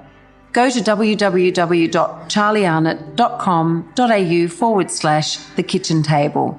And if you're not totally satisfied with the value of your membership and wish to cancel it within the first 2 months, we will give you a full 100% refund, no questions asked. Now let's get back to this week's episode. But okay, so basically I was there, and then so that was very interesting. Obviously, then government changed and things weren't that strategic. So Kieran, just remind me, Kieran and Button, and then Keating. Yeah. So that was all Labor because Kieran was under war. But then in 96, obviously the government changed. Howard came in, and then of course things lost their edge, or the strategic national interest issue just dropped off the thing. It was just more administration. So then basically I moved to retirement. So then I retired. In 20 years ago to actually... You must have retired in your 30s, did you? No, because I graduated in 69, you see, so wow. This is already now... So I retired early 2000s. My quick bit of maths, you're a very healthy man, Walter, aren't you? You're like no, you are. You're very you're very old. I'm very old. Well, I'm not saying how old, but for your age, you are amazingly vital. Oh, is that because of your diet? Is it because of your thinking? Is it your enthusiasm for life? Is it the air you breathe? No. Look, the people in your life. What is it? What's your secret? I'm no secret. I've got vulnerabilities like everybody else, So, but no, it's not me that's important. It's just the understanding. It is. It's about you. No. You don't be too humble. I'm just interested. You don't need to tell me what you get up in the morning and eat, but what are some of the things that keep Walter ticking? Okay. So let's come into that whole health thing. Okay, so what becomes critically important, as we say, it's that nutritional integrity of the food that we eat is critically important, right? And so then you say, well, what governs that nutritional integrity? And yes, here are these soil interfaces down under, that selective, intelligent uptake of nutrients, and exclusion of toxins from that world down under. And so then you say, well, where are the farming systems that actually enable that and encourage that? And of course, that's the natural fungal interface, right? So we've got to really rebuild agricultural agroecologies, regenerative agricultures, with that as the fundamental basis for human health and productivity, resilience, etc., right? And so so now you're saying, look, okay, well, where are we going with our agriculture, and how much of it is contrary to that? How much of it is just more on, toxic, degrading, but also losing that whole food health value, right? So that was always there, but obviously then, early 2000s I retired and basically said, no, I want to get back into more science, but not as a research thing, much more the applied, changing things with science, and then formed a little group called Healthy Soils Australia, because that was in the very, very early days of, like that recognition that, look, soils are actually the crucible for the life on land, our health, our hydrology, everything.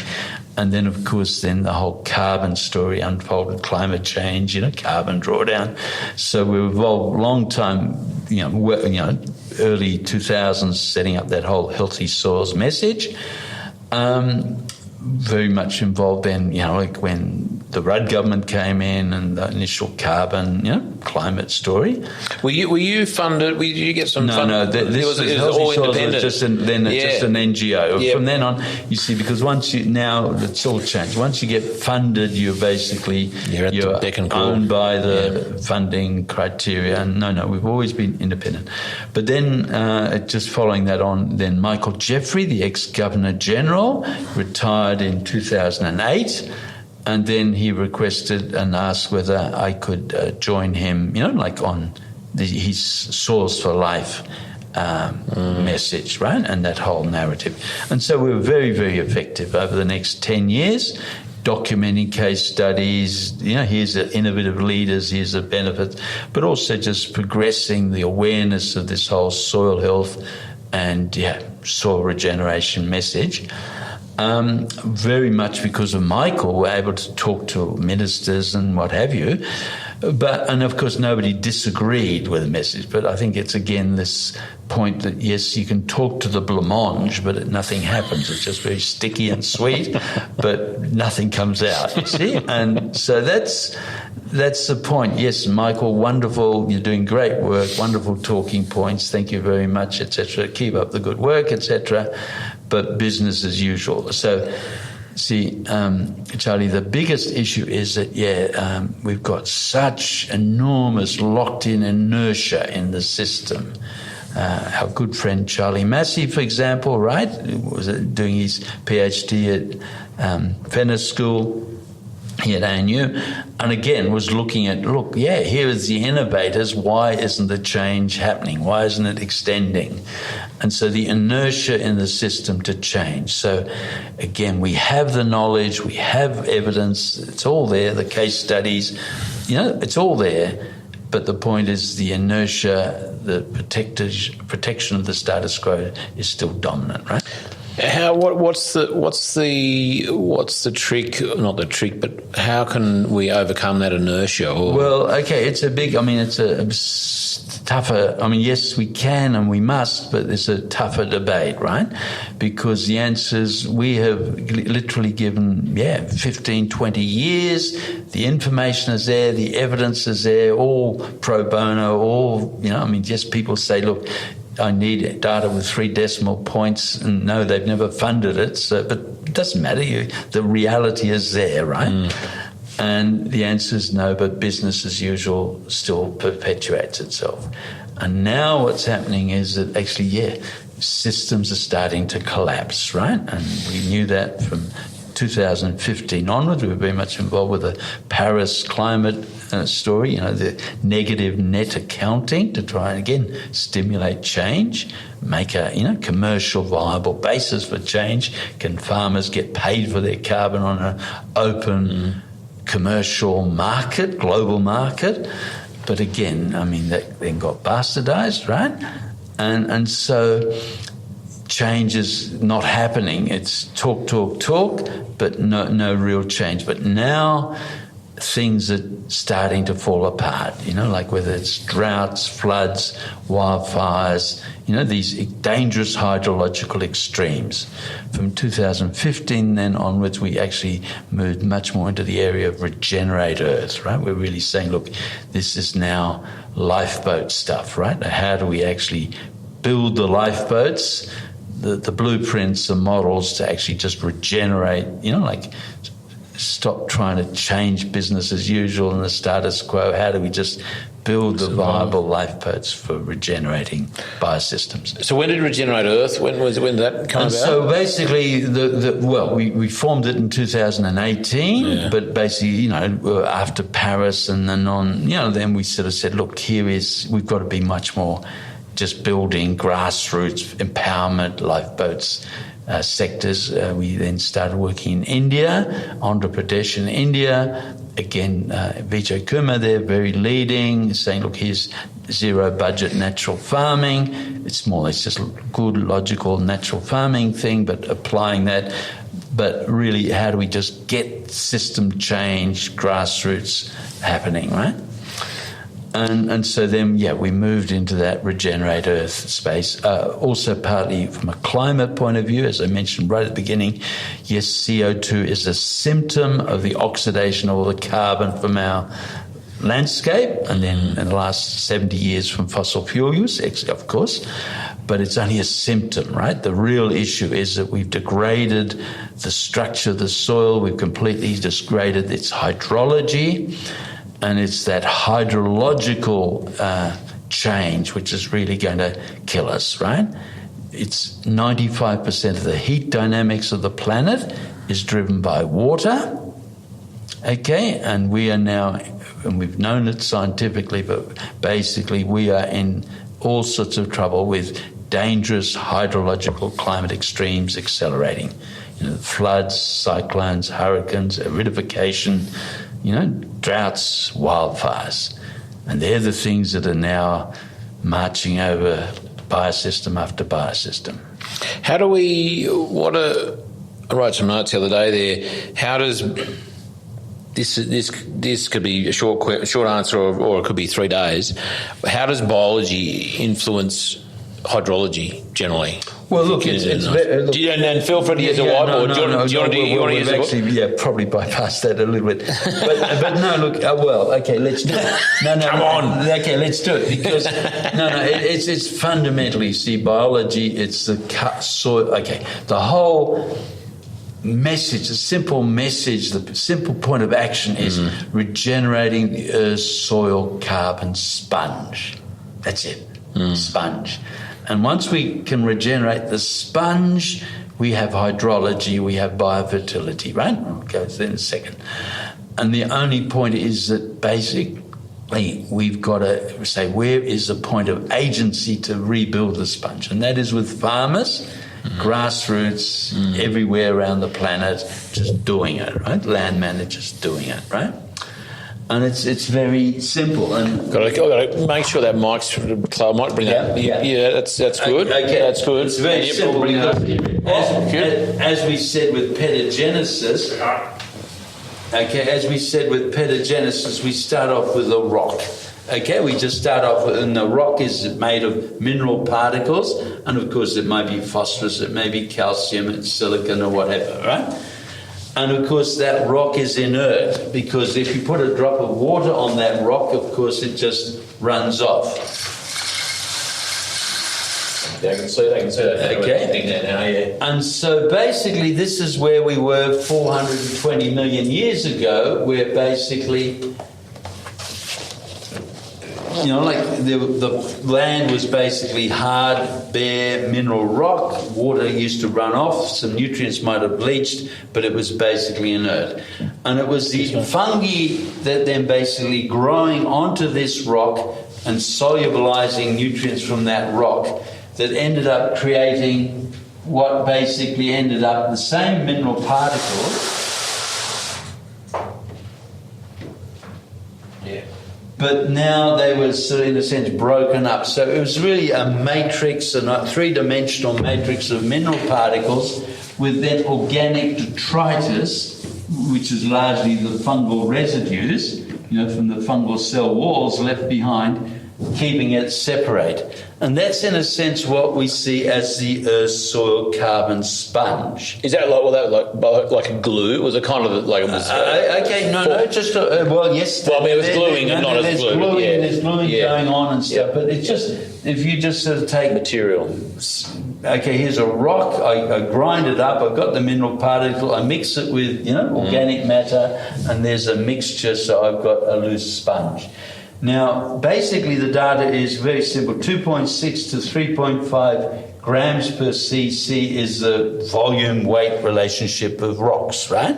Bulk density. And a healthy soil, or a sponge like this, has got a weight-to-volume relationship of about 1.2 grams per cc. Right. So straight away we know that up to 60% of this three-dimensional void, this matrix, is nothing. Yep. It's air, it's voids. And of course that's all we've done. We've gone from rock to healthy soil, right? So there's our rock, there's our healthy soil, and we've done that by adding nothing. Just by these fungi leaving organic detritus between the mineral detritus. But once we've done that, we've fundamentally changed its functionality. Because now if you put a drop of water onto this, it'll infiltrate, and it's got 60% of the volume where it can be basically retained. And of course that water can be used over time to sustain plant growth. And so when you ask the thing, what is the relationship between biology and hydrology? It's that simple. Whereas here we've got 99% runoff and loss and earth, whereas here we can have 99% infiltration, retention, availability for biosystem growth. And the only way that all we've done is actually just made a detritus about it, put this organic detritus. So the carbon biology in this detritus is really the thing that builds healthy soils.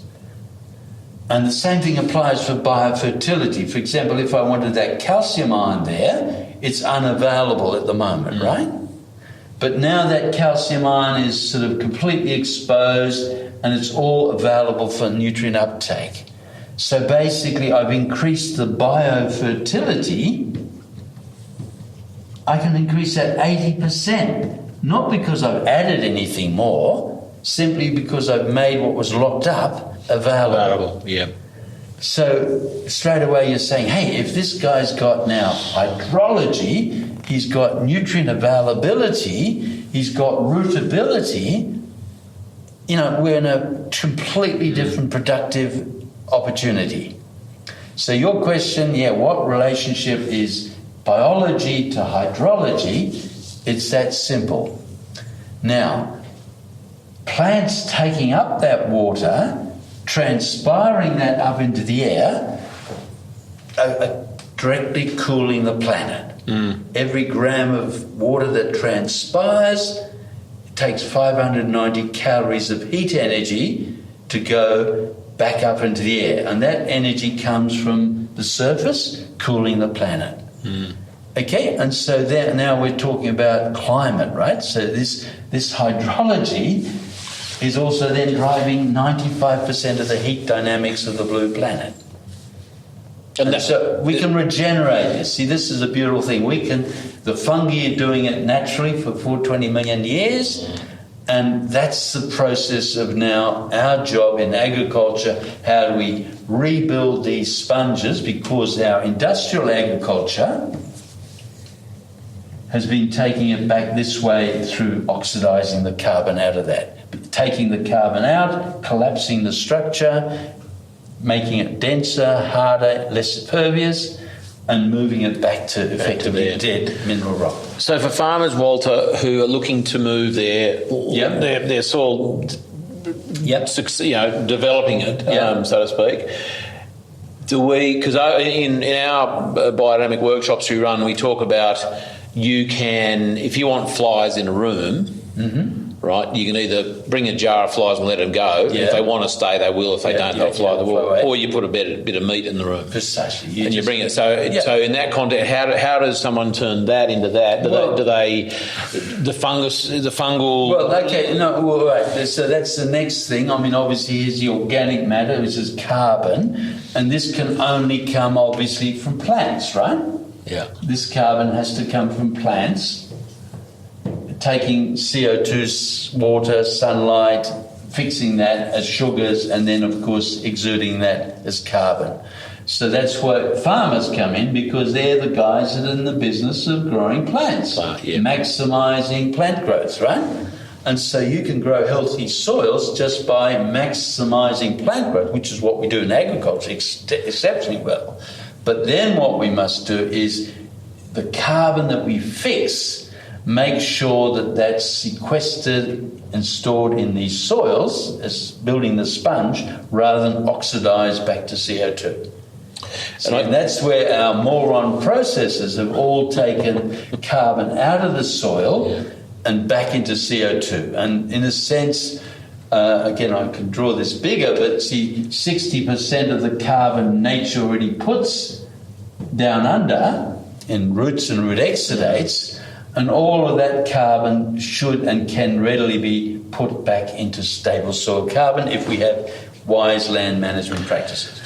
So going full circle back to where we started the interview, Walter, with the use of, say, acacias up there in the gully as pioneer plants, this is why, there's no point having a barren wasteland rock, and trying to grow something exotic in there. You start with the pioneer species, the repair plants. Exactly that. You sort of come in acacias, wonderful, strong jackhammer taproot plants.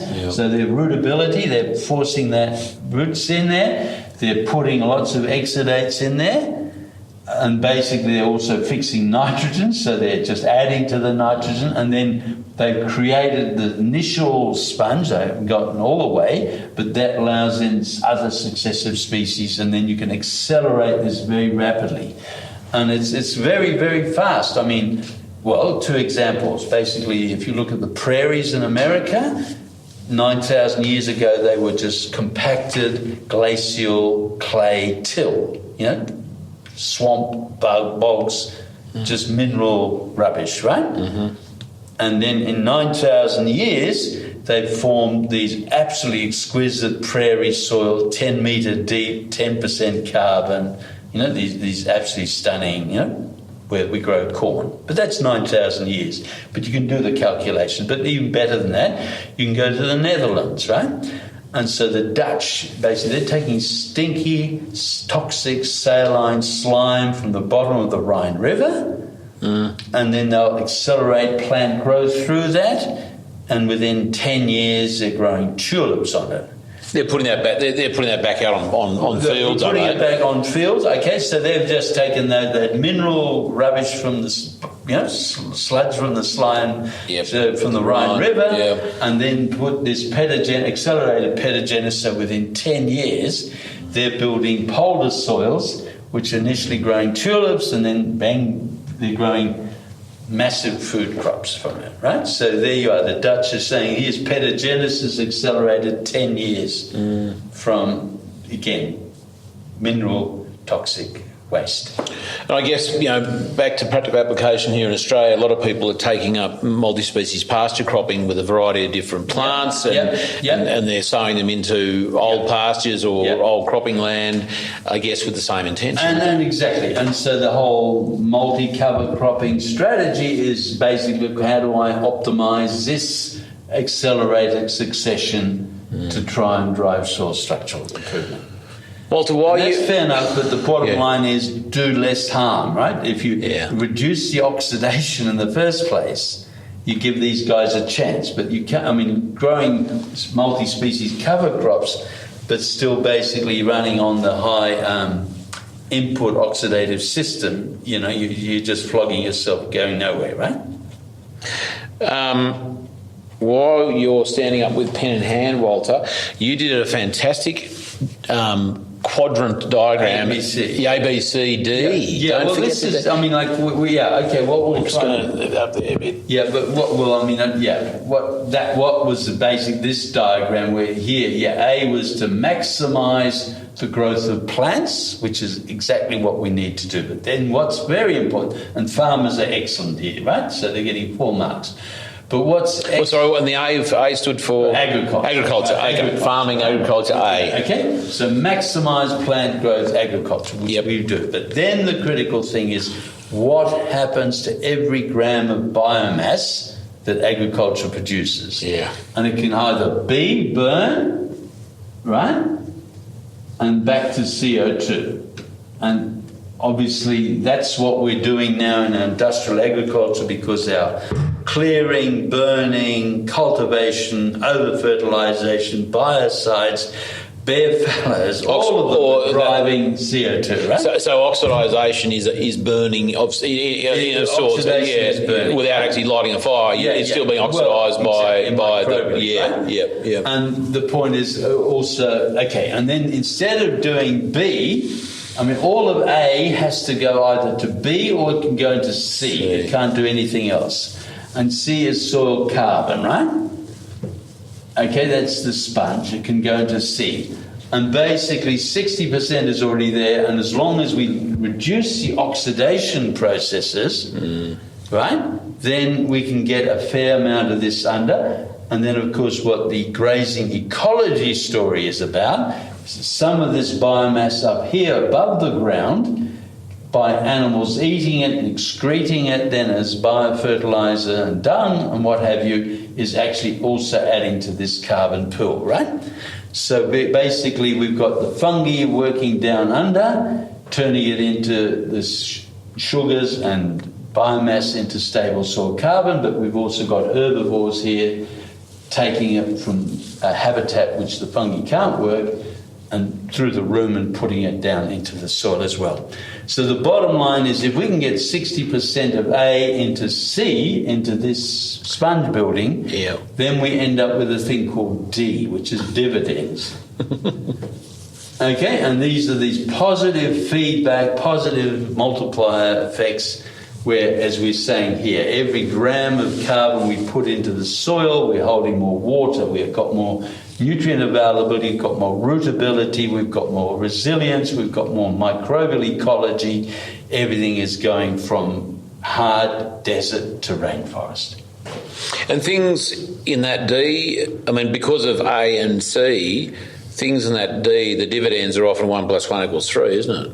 Oh, yeah, these are synergistic, 1 + 1 is 3. And also very important in nature, this is important, in nature you see D drives A. The productivity is driven not by inputs, but by actually these dividends, right? So rainforests get ever more productive, the Dutch soils get ever more productive because of these dividends, not because input. But if you've got D, you don't need B. You don't need the inputs. And that's where then the return on investment, zero budget natural farming, where you're getting 200% of yield with 10% of the inputs costs. That's gold, Walter. Well, it's absolutely. You see, because that's the return on investment is just outstanding, because I'm getting this yield. And we haven't even talked about nutritional integrity, the health value of the food you're producing. Can we, while you've got the whiteboard and pen in hand, can we talk about, because you did this wonderful diagram on a board at Maloon Creek 2.5 years ago with Damon Gammo, we talk about methane. Methane, very topical. Do you want to, you're well versed in the art of rubbing out whiteboards. I really want to nail this because, and you do every time, which is awesome. I want to capture it because this is a pretty critical, case in point, and I was speaking with Catherine about it this morning. In Ireland, as you're probably well aware, they're trying to take out 1 million animals because they think that's going to reduce emissions. That's the sort of the very siloed thinking about, less cows, less farts, less emissions, save the planet. Okay. Well, so first of all, we see methane as a bad thing because it is a greenhouse gas, right? So there's greenhouse gases, and 80% is water vapour, 11% is CO2, and 9% is a whole combination of nitrous oxide, methane, and a whole series of other, sort of trace elements, right? But what we're really making the point here is, of the greenhouse gases, it's water vapour. This is the dominant greenhouse gas, hydrology. 95% of the heat dynamics, right? CO2 is sure 11%, but it's water vapor. And then methane is basically down here as a fairly minor component, right? 9% of... There's a whole combination. Oh, okay, so right. To say, depends where you are, because it might be 5%, right? See, a lot of people would not identify water as a greenhouse gas. Of course, Yeah. but there's argument about the science, right? This is basically Tyndall, 1859. Right. Basic stuff, Foundational, Foundational science, right? Okay, so that's methane. So first of all, you've got a context. Methane's all about context, right? Yeah. Because we have a message and we beat up on things, we don't take it into context, right? But that's also convenient in a way. And then it's all misinformation, right? So that's the first context. Second context is basically all through nature, the last millions of years, methane was 700 parts per billion. Okay? 700 parts per billion. So very, very little methane. So when was this? How long ago was it? Oh, this is for the last, in nature, the last 5 million years, right? I mean, it's varied before, but just say take 5 million years, right? Out there, get a better view of you there. And of course, over that time, we had billions of herbivores, right? Bison, wildebeest, impala, cows, caribou. And we're talking across the earth, in North America, we're talking Africa. Right across, this is talking about right across. So we're billions of herbivores, right? Billions, yeah. Ruminants. Well, not all ruminants, Things like termites. Termites produce prodigious quantities of methane, right? Yep. Swamps, etc. Okay, so this 700 billion, and basically the answer is the question mark is, how come with all these billions of people all emitting methane, how come methane was so just a trace, 700 parts per billion?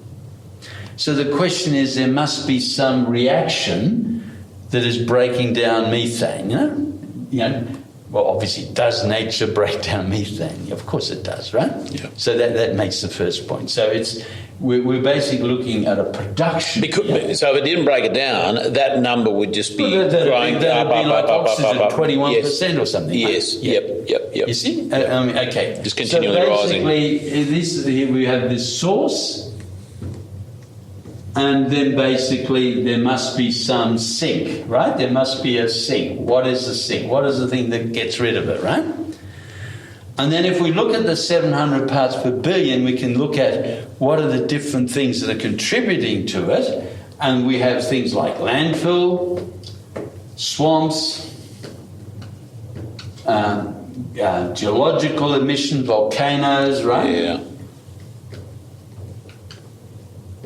Fugitive emissions. What are they? Oh, that's gas field. I mean, like gas or, just coming out of the ground. Okay. Yeah. So, all right. This is, methane from anaerobic digestion in the ground, etc., etc. And these have been, again, natural... these are natural thing. So, okay. And basically, and then we have herbivores. Yeah. Again. And then we can basically have all the different animals, and then we have sort of cattle. Yep. Category, and then we have basically grass-fed cattle, right? Oh, cattle on range, right? Yep. And so we can say, look, what are all the different sources of methane that make this 700 parts per billion? And then you find that basically, and you can quantify this, it's about 160 million metric tons, right? But even whatever, we're just looking at the percentages. But basically, you're sort of saying these cattle are about 10%, and the grass-fed cattle are 1%, because in fact 90% are feedlots, right?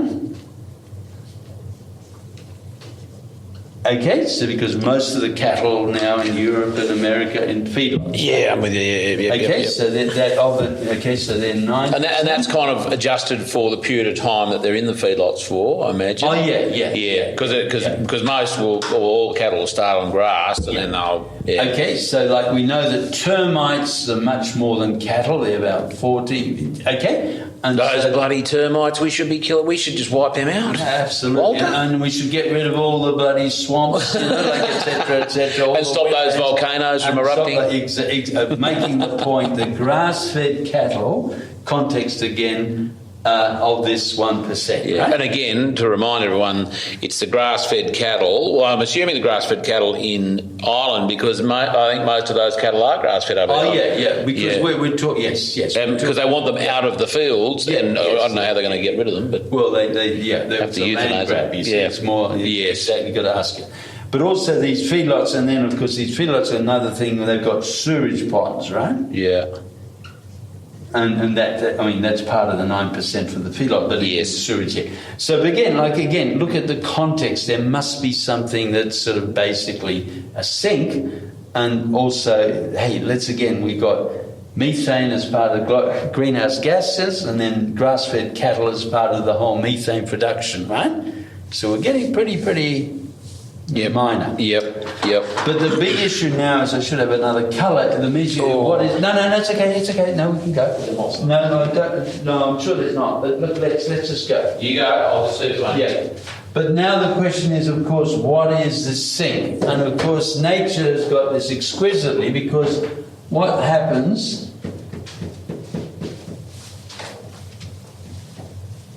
Where you have these animals grazing and putting some methane in the air, they're obviously eating grass. But that's by definition they're herbivores, right? And so they're maintaining grasslands, right? So this is grass. And grass will basically transpire, wasn't it? It'll transpire water, 20,000 litres per hectare per day. Well, it depends on where you are, of course, but Ireland, easy, right? Okay, so this is in a sense the system that we're saying we're trying to penalise. So hang on, so that's 20 tonnes.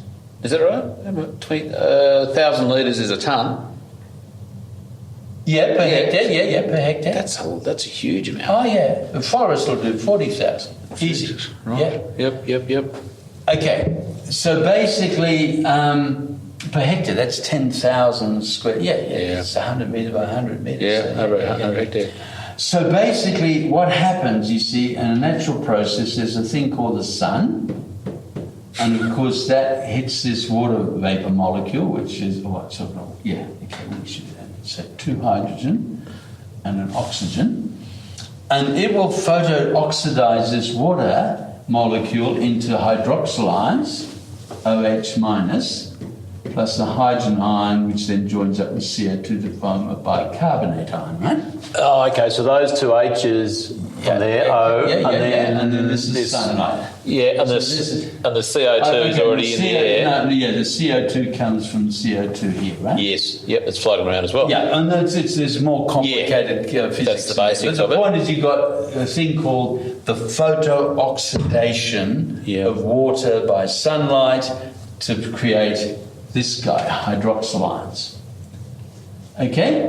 Now, hydroxyl ions, we know, are the key cleaner of the atmosphere, right? They're the thing that actually are removing not just methane, but they move carbon particulates, all the pollutant, polyaromatic hydrocarbons, so that they're the laundry of the atmosphere, right? So you've got this process here, basically removing all that 700 or all the methane going up, the source of methane, about 160 million metric tonnes a year. Yeah. And basically this is oxidizing all of that, right? This one single process is just cleaning up all of it. So there's essentially, and that's why it's 700 parts per billion. And that is relatively stable. in terms of that. Well, while the sun's stable, while there's transpiration that's stable, that process you can't takes avoid place. it, right? Yep. So you've got this sink process, right? And this is really what we're saying. Here is this process taking methane or generating hydroxyl ions, the photo-oxidation of water generating hydroxyl ion, and the hydroxyl ions, of course, are taking out the methane, and they effectively do all of this, right, to make this 700 parts per billion. Okay, so what we're now saying is we have this thing here, which they're trying to call Patsy, and we used to call her Daisy. But Daisy is actually doing ecosystem services. Because Daisy will maintain about, 2 hectares of green pasture, right? Yep. Each cow, 5 acres, maintaining a bit more sometimes, etc. And so therefore you could say each cow is generating 2 hectares of green pasture, which will generate so much water, which will generate so much hydroxyl ion. Yep. And then you have to do the equation of how much hydroxyl ions to be produced vis-a-vis how much methane has come out of the arse end or the belching of that cow. Yep. Okay? And so that's the question now. If I want to tax a cow for methane, I have to look at... You have to look at the audit. Minus B, right? Yep. So it's A minus B. Yep. And so then you have to sort of say, well, right, actually Daisy, by maintaining these green pastures, is cleaning up 99% of the other methane.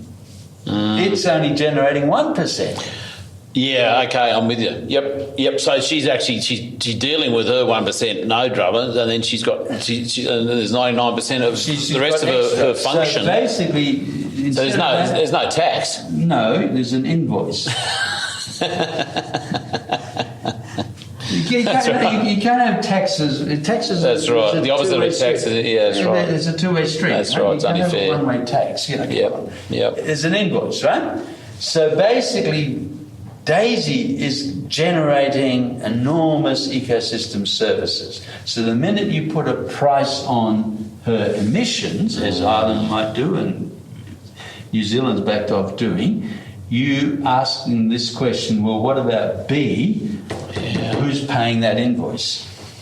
And so, because Patsy doesn't have an accountant or bookkeeper, or Daisy doesn't, the farmer who looks after Daisy... because the farmer is obviously the person who's getting things. So the farmer has to be empowering themselves to say, look, okay, this is my animal, you're trying to penalise me for this animal. Yeah.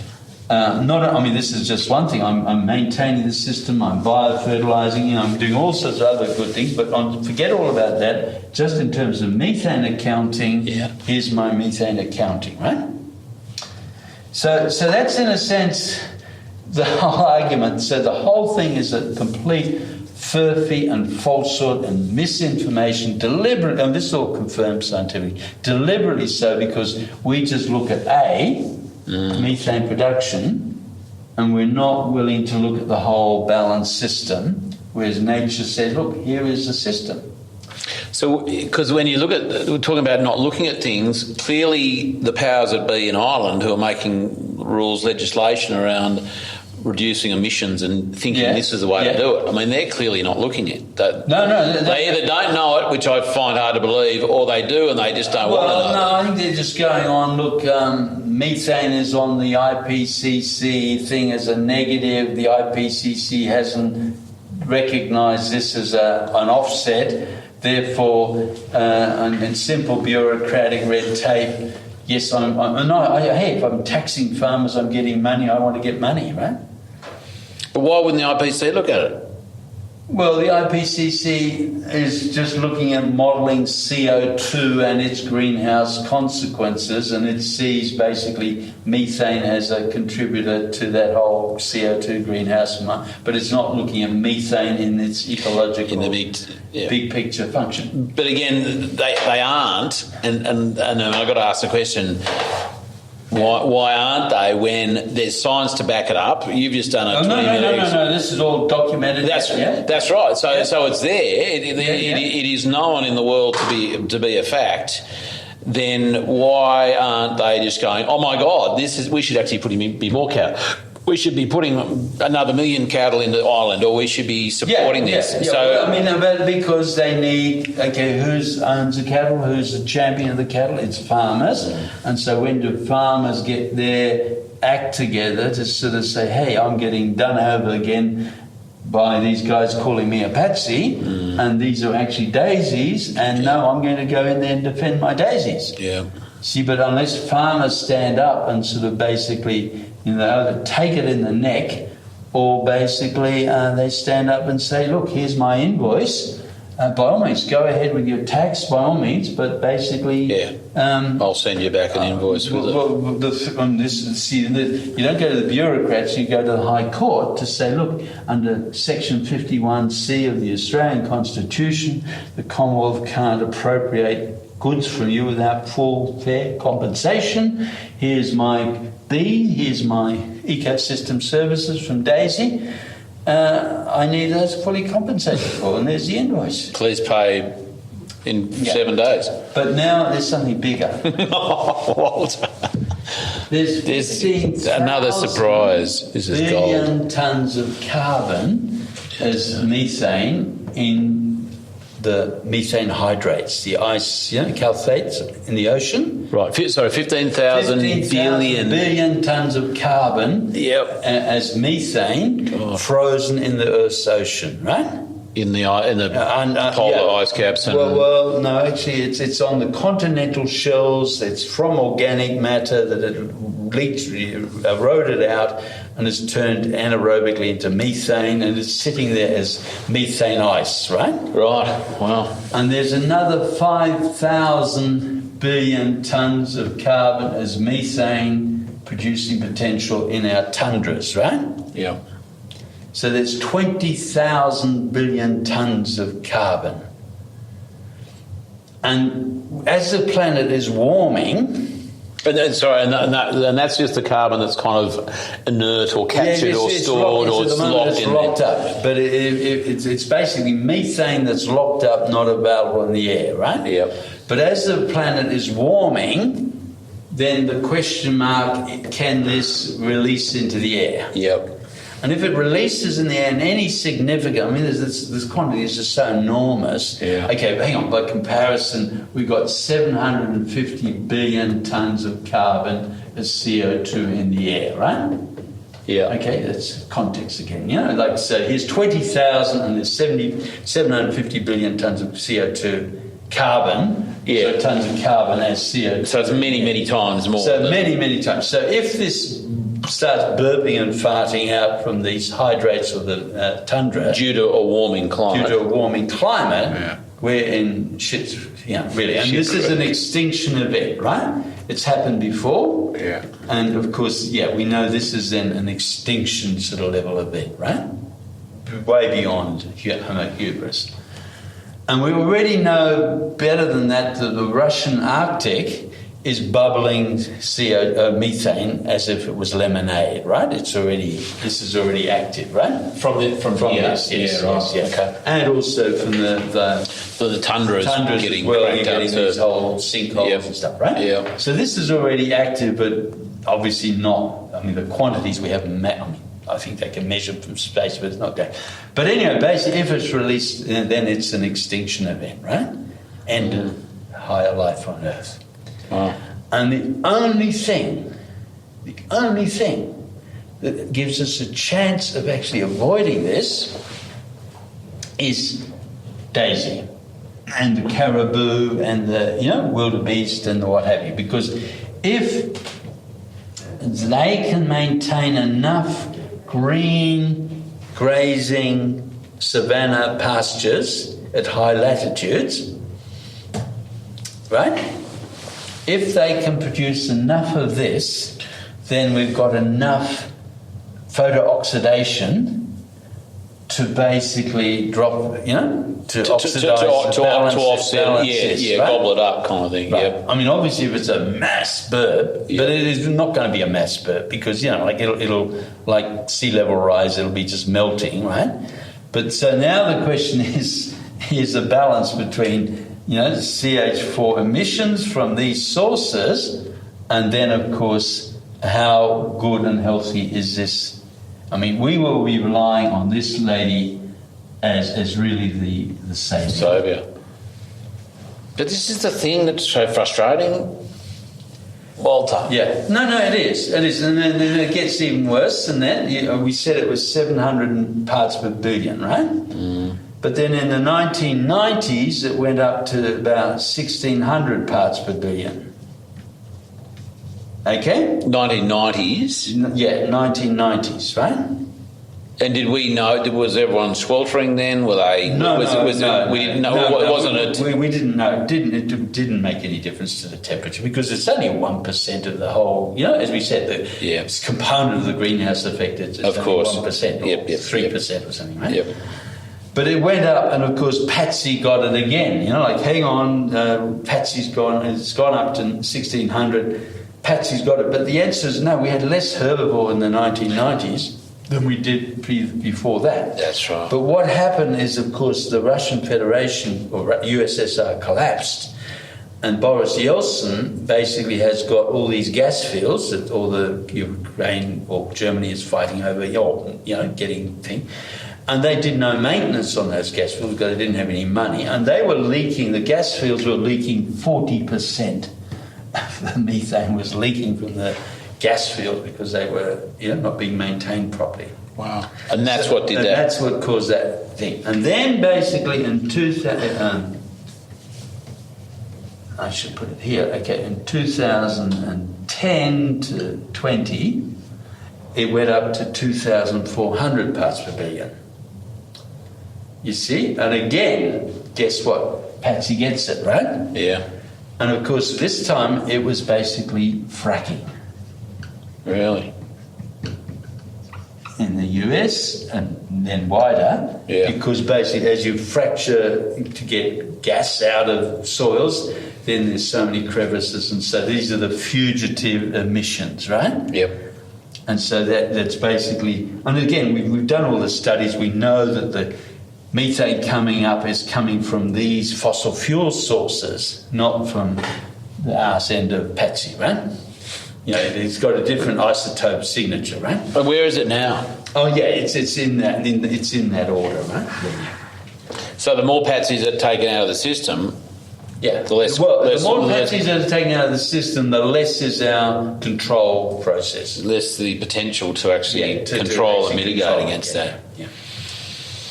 Wow, that's awesome. Walter, thank you so much for that. I'm sure that's going to come out pretty well on that little video we got there. Okay, so basically, and again, this is basically it's all the big science conferences, etc., all documenting all this stuff. It's no dispute whatsoever. And again, the frustration is it's well documented. It's scientifically proven. It's a fact, and unfortunately, the people who could be utilising this, for very positive, And what I'm saying this all for is to say, look, it's all context. It's lies, and statistics, right? And if you set the context, if you're defining the context of the debate, then you can sort of put the argument. But if the argument is, do cattle produce methane? Yes. Is methane a greenhouse gas? Yes. Do greenhouse gas get taxed? Yes. Therefore I am taxing cattle. Yeah. Yes. And you don't allow these are external, and these are positive externalities, right? You don't allow the whole system science. It's a bit like I've got dieback and this tree is dying. this fungus is killing the tree. Yeah. I've got to sort of now nuke that fungus. Or you've got a cancer, right? And you've been eating shit food, etc., and yes, let me operate on your cancer. It'll only be $25,000, you know, and you've got a 30% chance of survival. Take it, you know. There's so much more to it. You see, and it's always context setting, and this comes back to the GDP, that we bastardise every debate. That's my lessons from politics, right? We bastardise every debate because it's how the terms of reference or the context is set. You know, here's a Royal Commission and we'll write the terms for the Royal Commission. Yes, you've got to look at, you know, did that happen rather than who allowed it to happen. Walter, I'm looking at the time. We've got to go. It's 2 hours. Yeah. This is fantastic, and I do want to. I'd love to, if you've got time, for us to wander down to the rainforest that you helped create, because I haven't seen it. Have you got time to do that? Yeah, we can go back. Yeah. Are you sure? Yeah, I'd love to do that. You don't have to film it, do you? I do. I have to. Oh, you have to. Okay. Because what I want to do is get my camera, and I've got these little fluffy mics, and just I've got for my Patreon members who are people who support the podcast every month, and I've got some little extra content I just give them. So if you and I have just 3 or 4 questions, but I'd like you to, if you've got, again, if you haven't got the time, you got to rush off to do something, let me know. But basically, we can do that. The only thing is, the story is quite big, so we want to just condense it right down. Well, you condense it as you feel, because I'll be able to video that with you and I walking along, and then I'll throw a couple of questions at you in situ, and then we'll call it a day. What it is, you see, above the rainforest is only so long. Above the rainforest, we've still got the original arid landscape. Right, cool. And then we've created so we're stepping from original into the rainforest. And all we've done is change management process. That's going to be an amazing demonstration. And there's Stephen Curtin, did a little film, Fire versus Fungi, right? Yep. And you'll see that on our site. Going to make a note of that. And of the rainforest, and so you can get context from that as well, right? Stephen Curtin. Yeah, that's on the Regenerate Earth. There's films there. Which we'll put in the show notes. Yeah. Walter, that has been so amazing. Thank you so much. Oh, I'm so happy, because I was hoping I wasn't even thinking we want to get this far, and I'm so glad we did, because again, the context is really important. Yeah. It's the story of the methane, but it's the more important story of this is, as I said, the context setting, the externalization, and then this game between taxes and invoices, right? And here's the passive farmer who's getting done over. Because we've been basically extracting social capital out of farmers. You know, when you think of, they've just been screwed, turned over and screwed again, right?